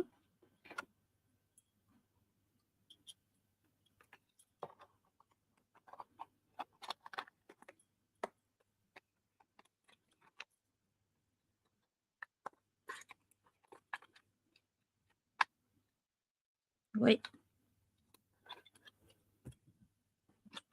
Isaiah.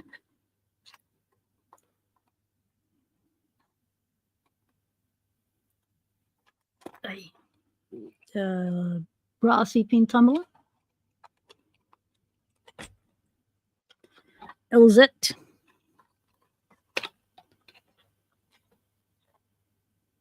Brassy pin tumbler.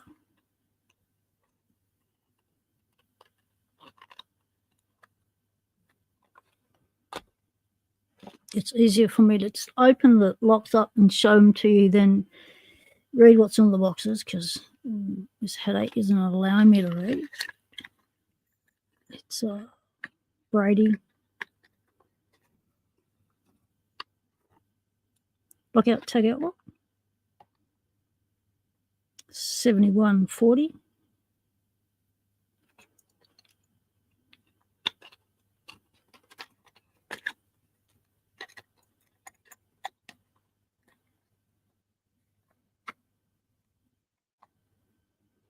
Yeah, any John Doe lock would be good, indeed. But we have the advantage of being able to choose exactly what you want because I make the rules. Is that Delbert? Whoa, where'd that go? Enter stage. There we go. Yeah, Thank you. Yep. And we have some more of those ropes. We've got this Abus.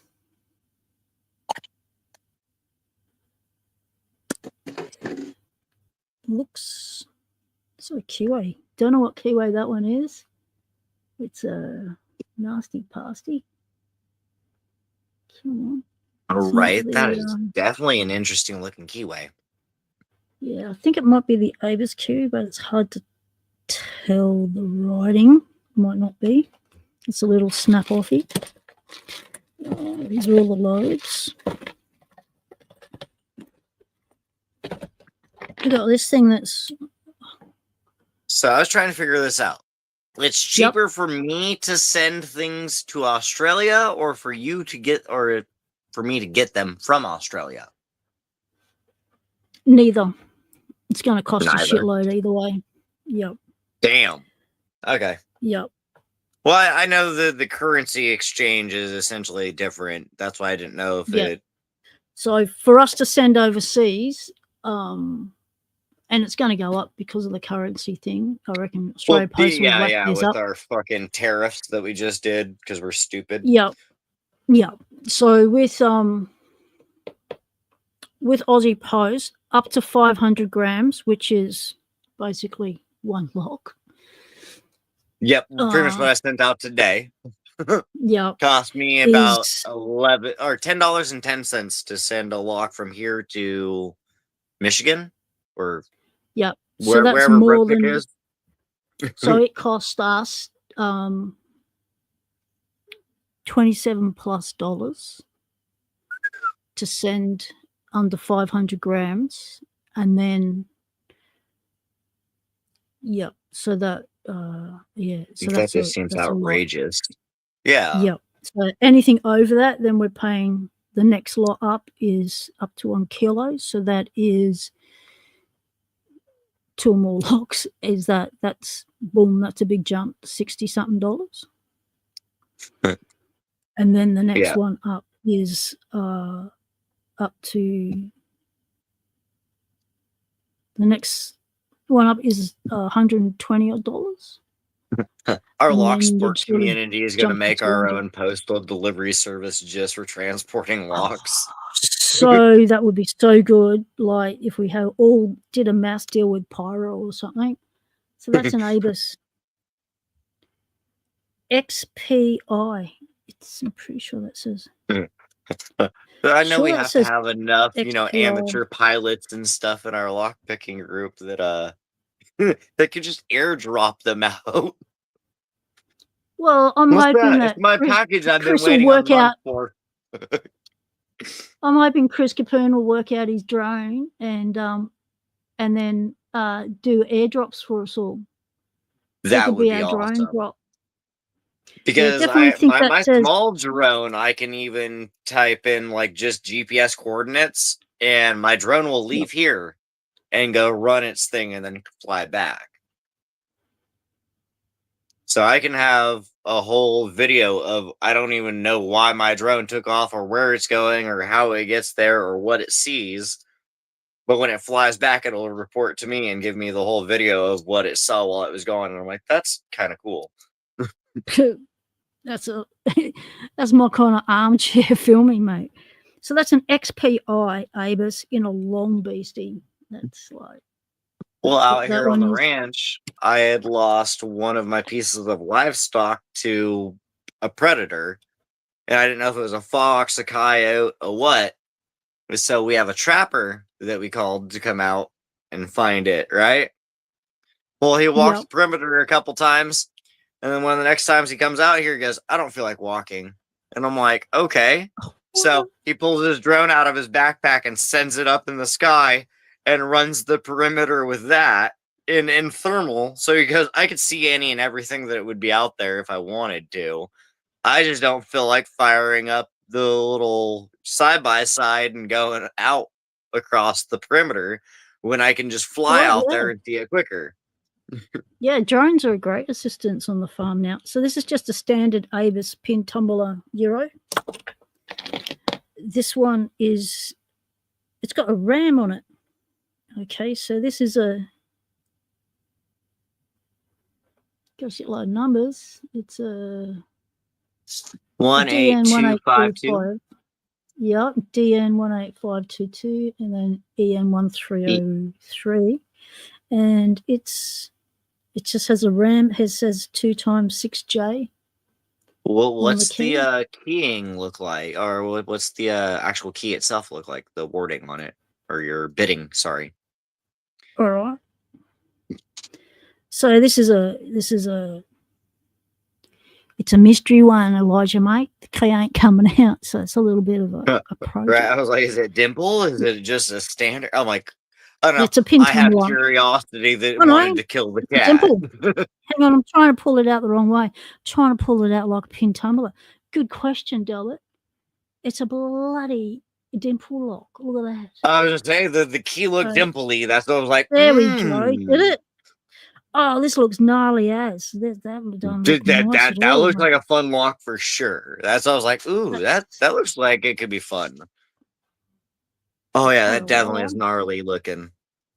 That's definitely fun.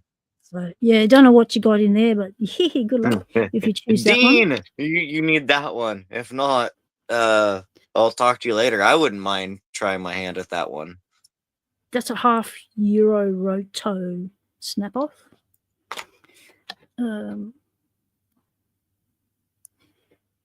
This is a okay. I know it's Elijah that's choosing these locks, huh? Yeah. So that one definitely looks fun though. Yeah, this one's really cool. This is a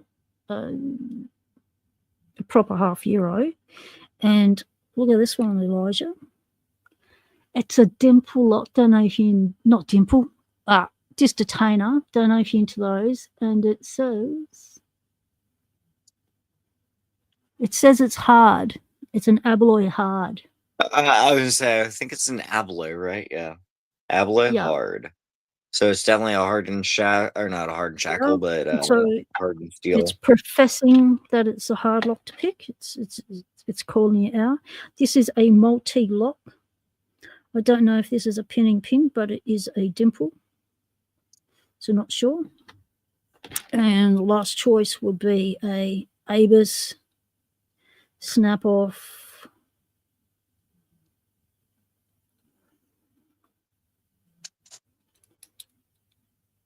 Dimple. I don't know how many times I've dropped my tensioner tool tonight, but that's definitely a thing. Yeah, totally is a thing. The flying tensioners. Well, I think that goes back to how we were saying you need to have something that fits just snug enough not to fly out. And I'm still not exactly 100% used to top of the keyway tensioning, so. Okay. Yes, exactly right. Ooh, that made a satisfying shackle pop. What was that? That was me trying to shove the key back in this dimple lock. It doesn't want to go. So it might need a little bit. Like something made a shink. Might need a little bit of lubricant because this definitely does turn the key. But it is a bit difficult. What is everyone's lubricant that they stand by? It's not Houdini oil. What it's Triflow. Triflow. No, that's not it. Dang it. I'll remember here in a second. Because some people either love it or hate it, and Newhouse is one of the people that loves it, and then there are other people that just like, it's a good lubricant, but I hate the way it smells. And I'm like, yeah, that's Houdini. That's what I was thinking. Yeah. Either you love it or hate it. There is no in between. So, any preferences there in your?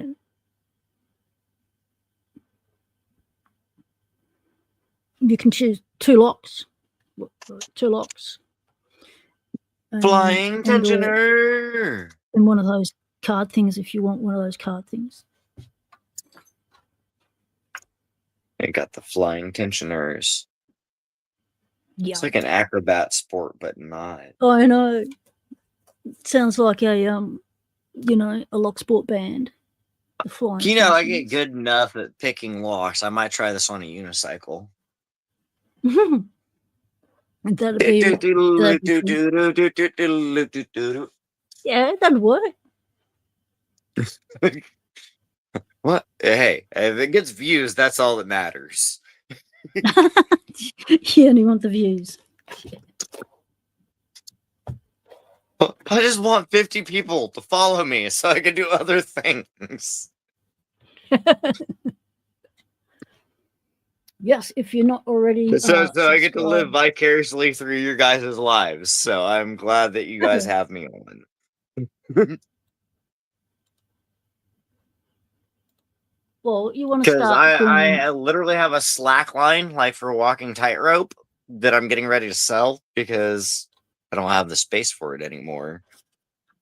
And my dad is one of the people that does unicycle, and I'm like, you know what? You teach me this, I may have a whole nother access point to the internet. Well, you don't have to have your channel solely on Locksport. Picking or ranching, yeah, I get that, be but a I'm just multi. laughing because I'm like, Multi. what?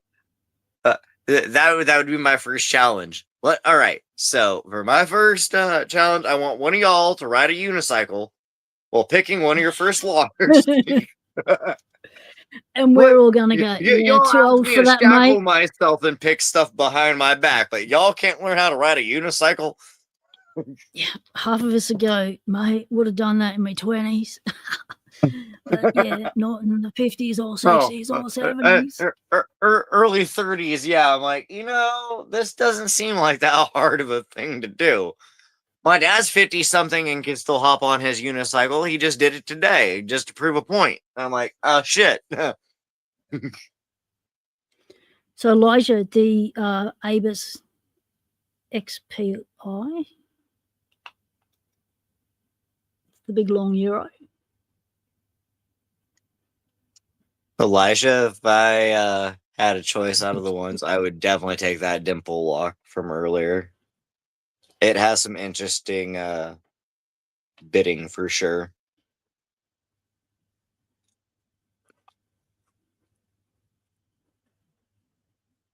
That nasty one. And I don't own a dimple lock myself, so that might just be my own preference. So yeah. Don't let me sway opinion. Well, for me, either way. I'd choose this. I'd choose the detainer. The Euro. Lock. Well, if you allowed more than one, so yeah, I'd probably take that one as my second. I was looking at that one too, and I don't own a disc detainer either. So I take a dimple, I take a disc detainer, and possibly a wafer, depending, Yeah. Because I have standards, I have spools that I can't get through, but I don't have a dimple. I don't have certain ones that wouldn't be a bad thing to own one of. Yeah. So you never know. You can win this stuff on the channel. I've got I literally just thought about something. All these together. If I made a leash just for tension tools and attached it to your pinky or somewhere, so when they go flying off of your lock, that it doesn't hit the floor. Exactly. Last live stream, someone suggested that on Lady Locks's live stream that we need like a tether that we can put on our hand, so that when it goes fing, we just go, okay, spin it around, and like that's what we need. I got it still. Because what it makes me think about is like a surfer with their board attached to them. Board.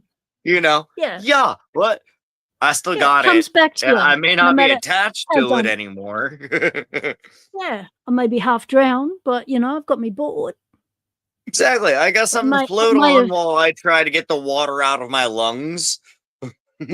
Doesn't mean it's still not going to flick up and hit you in the head, but Oh, doesn't mean that I won't bust my teeth out trying to get back on it either, but Yeah.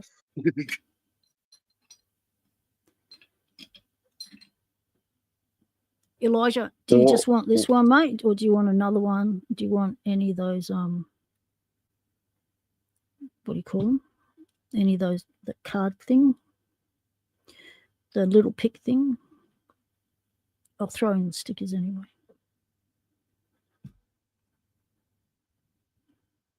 I'm going to put this in a box. I want stickers. No. Always get stickers. And it's not I think having Nola, Newhouse, Marissa, David. and I forget who else is supposed to be sending me like stickers. I was like, I went on a sticker rampage the other day. They're like, I got new stickers. I'm like, I want one. David saying, "G'day to you, David." Lopping your mouth. Hey, David.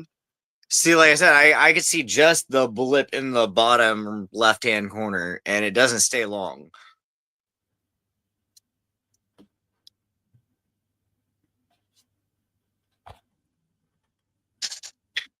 Yep, I'm gonna end up building my own leash for my damn tool soon enough. Yeah, exactly. Once you start practicing top of the keyway, it's frustrating as hell, and you think, okay, I'm only using this side of it. I'm gonna drill a hole and whack a thing on that. The thing is, like using this small little nubby end, it only holds so much before it just kind of throws itself out. Which is why I like the turning tools in my companion more than the Genesis set, because they have a different bar and the other one's got like teeth where it grabs. Mm-hmm. So the disadvantage of teeth when you're learning top of the keyway is that is what chews up the keyway faster than without the teeth. Right. Yeah. So, and also with the teeth, it's about your angle you've got in as well. So it's not about being upright with your teeth. It's about bringing it out a little bit. So you've got your lock here like this, and you're putting your tensioner in. What that one don't fit in. Give me a lock that fits in. That's not going to fit in it. Oh, it might be right. Oh, that is. Oh, that doesn't show any. Jeez, I just made it. And this American feels completely different than the spool pin when I put it in the covert companion. Like totally. I could feel the ribbing, if you will, in the spool that I don't feel in my other one. Like it feels grindy and crunchy when I. Yeah, that's because that's because it's not a spool; it's a serrated pin. So the American lock, you'll either have a mixture of serrates and spools, or you'll just have all serrates or all spools. James Randolph, the computer dude. Well, but definitely feels like a mixture, because I was like, it goes pinny, and then there's like a couple of crunchy pins in here that I'm like, that feels. So what you need to remember is when you're dealing with serrated pins, the way you pick those is you're doing one of those clicks at a time. You're going to know that a maximum of 4 clicks is all a serrated pin will have. So if you go push up and you go crunch, crunch, crunch, it's like, yep, overset. So to be able to you go one little crunch at a time. That's what I was taught. Yeah, no worries, James. Thanks for calling in. I've just figured out, I think, how I'm gonna make my little retrieval piece. The eyeglasses, the band that you used to put on them, how they already have that little loop, would probably hold the tensioning tool just perfect. But all I'd have to put is a retrieval ring on one end, so when it falls, boom, you've got it. So with your top of the keyway tensioner, and you've got the one with the teeth. Whoa. There we go. The bodies. Yep. Mm-hmm. So you don't put it in at 90 degrees. I'm talking this part here. Yeah, that L isn't supposed to go flush with the keyway? No, you got to tilt back a bit. Just so it doesn't. One RCH, as we call it out here. You go back a fraction, because what you're wanting to happen is you want those teeth to bind, but you want it to grab up the back of the kiwi. You don't want those teeth to be grabbing at the front, because when your tension goes flying, it just chews up the front, and then you've got no hold at all. You've blown out your keyway. That's why my stuff that started out at a 30,000th of a keyway is now a 40,000th of a keyway, because I've just because I've eaten the inside of it to nothing. Yes, Rook Knight did a good video on improving and adding teeth to your top of the keyway tensioner using a jeweler's saw. David Romano says lockpicking fisherman had a really cool tether setup so that he could pick from his canoe. Oh, that is cool. See, that would definitely be fun. Because being the avid fisherman that I am, I could definitely put my lockpick kit and stuff in the bottom of my kayak and take it with me. Yeah. But you know, that's also how most of firearms go missing, is boating accidents. So why would you need to take your gun boating? Like, what size fish you trying to catch? Sharks, shit that I don't mean to hook up to. That definitely is a little more aggressive than I thought it was going to be. Why don't you just cut the line and say, "See you later, dude"? Depends on if you want to eat the fish or not. I mean, by all means, yes. If I don't want it, I can cut the string and call it a day. Yeah, we're not. But if I've spent an hour and a half just trying to see what it was, and it's a decent sized leopard shark, and it's legal size limit, then yeah, I take my 9mm, put a bullet in its head, and then take it to shore. Okay, well, it's, you know, because it has still the potential to flip me over in the kayak if I'm 30 yards offshore or more. And they can swim a whole lot better than I can. Yeah. And plus there's other things in there. Yep, James. Swamp people will be using firearms to catch gators. But with gators, do you know you're aiming at like a 50-cent piece right at the square of the back of their dome? So that's why people that are taking shots with rifles have to take that long distance shot and then go throw a hook, like a big treble hook, and find them before they sink. Because once the body sinks to the bottom, you aren't finding that gator anymore. Yeah, no more death roll for that gatey. Oh, well, there's when I was in Oklahoma, you're allowed to make what they're called jug lines for like catfishing and stuff. Well, a gator hooks up to your jug and starts towing your buoy around and shit.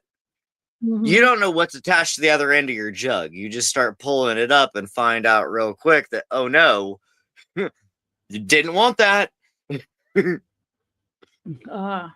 See, if that happened to us, we wouldn't be allowed to pop that gatey, that croc, because they're a protected beastie here. Yep, out there, yeah, the beast of burden is definitely protected.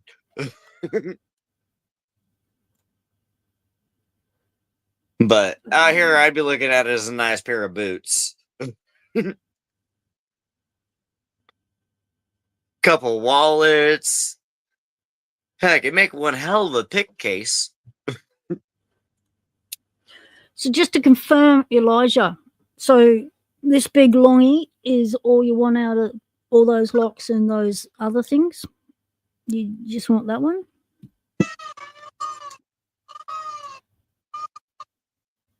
I can hear someone calling out. Those are my peacocks again, I believe. But it's also breeding season for them. So part of this is their mating stuff. But you can hear them start up again. They're calling each other from across the property. So it's like it's a nighttime hookup thing, right? Yeah, they're like, hey, what? You want some? Where'd you send the link to, David? I can't find it. Hunting lionfish with a Glock, mate. The ram's head dimple lock. Got it. Well, I mean, if we're hunting with Glocks, I mean, are we talking switch and extendo clips or what, bro? I don't prefer Glock at all, but they can put rounds down range still, so that's a thing they got going for them. And I don't know, call me biased, but Glock just took H&K's technology and made it cheap enough that everyone can have it. Yeah. And so with doing live streams, we have a few more restrictions than just doing videos. And some of the restrictions is words that can and can't be said in chat, what topics can't be talked about on stream. So any mention of the GUN word as its word gets pinged. Any mention of the double L word, the S word, the SAs. We have all code words for these things now. Until the AI picks it up and spots the code. And then, gotcha. Do it again. Yep. And yeah, rightio, David. Couldn't find it because you haven't sent it, mate. Yeah, good on you. Come on, get the ADHD. Tell it to kick into gear and do what you want it to do. And pat the kitties for me. Make the algorithm work for you, not the other way around. Yeah, and that's the words we use for those sort of things. David's just reminded me of the word. It's pew-pews. Oh, yep. Yep. It's like pew-pews. I prefer cordless hole punch myself, but you know. Yep. David says single hole puncher. Yep. It's a cordless hole punch, bro. I don't know what y'all talking about. Yeah, because it is cordless. All right. Let's have a bow peep at what David sent me. And they punch holes in different sizes. Okay.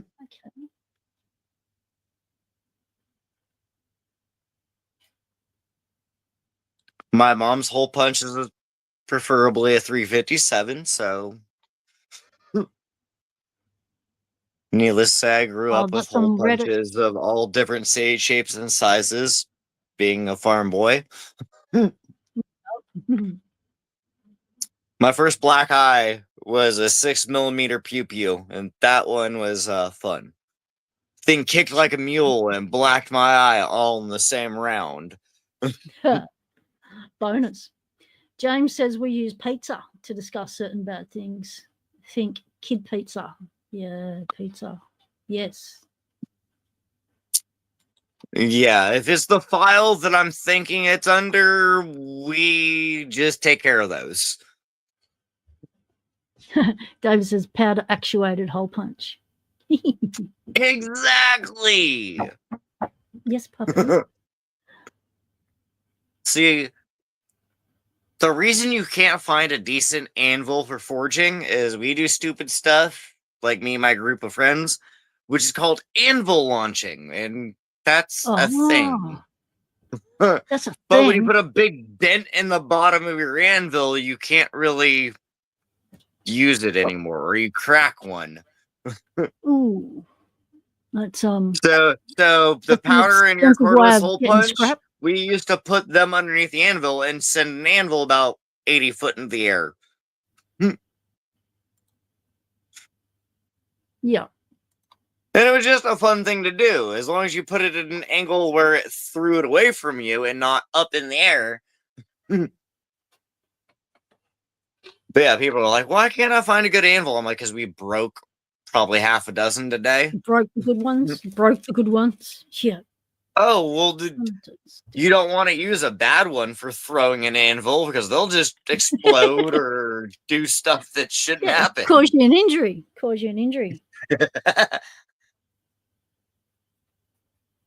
We've built cannons that sent a tennis ball 4 towns over one time. Uh-oh. Well, we got a report that, hey, a tennis ball came down in a whole different city. And we're like, maybe a little too much powder. Just a touch. I've just ripped my nose off. We're like, at least we didn't send the golf ball. At least the tennis ball is what landed. Yeah.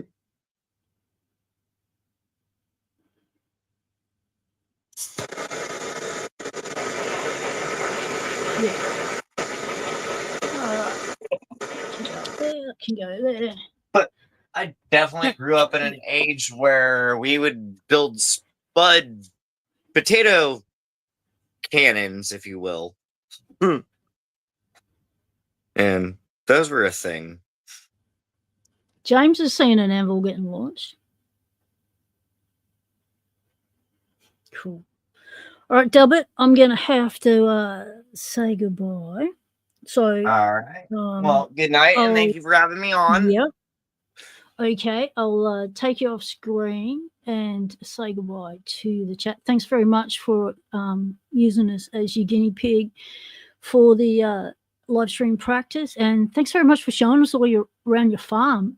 That's been awesome. Oh, I've seen all the animals. It was awesome having you guys on. See you next time. So, chat, thank Delbert for coming on.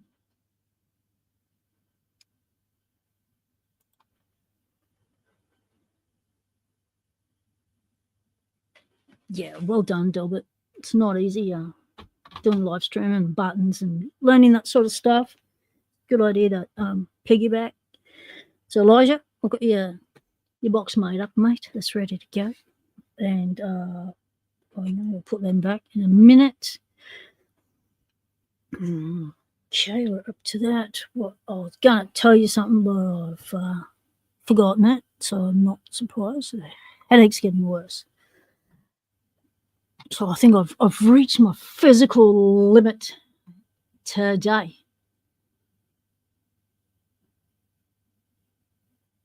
James, I had to replace my keyboard. I spilt my bloody nighttime water over my laptop, and then when I went to use my keyboard on it, it just gave me a heap of gobbledygook every time I pressed the button. So then I think it was you or GQ Man suggested I go get an external keyboard so I could do my live stream. I'll plug that sucker in, but it's got the big clunkies, and I'll tell you what, the difference between having a flat laptop thingo and the big clunkies is huge. I'm not used to the big clunkies, and plus it makes so much noise over night time it disturbs my wife. I don't get away with tappy in the middle of the night. So yeah, so I need to I don't know if my laptop keyboard's rooted now, or if it can be repaired, but it's $90 to walk through the door, so that's going to have to wait. So that's why I spent, bit the bullet and spent $40 instead on an additional keyboard. But yeah, not happy with it. Gobbledygook is a technical term. Yes, indeed. Iggy Mac, thank you very much for hanging in here, mate. Greatly appreciate it. We shall see you all possibly on Thursday. No, busy day Thursday. Yeah, that sucks. If Lady Locks can start a live stream early, I'll be able to be there. But if not, I'm going to have to go deal with support workers. So I'll miss it, unfortunately. So, GQ Man, if you can remember to let the chat know to support Delbert. He wants to crack his 50. Amazon basic keyboards aren't bad. This was the only place I could get it from on short notice. It was from electronics place, and all they had was two choices, one for $40 and the next choice was a gamer's one for $80 odd, and I was like, oh geez. And so this is a Logitech clunker.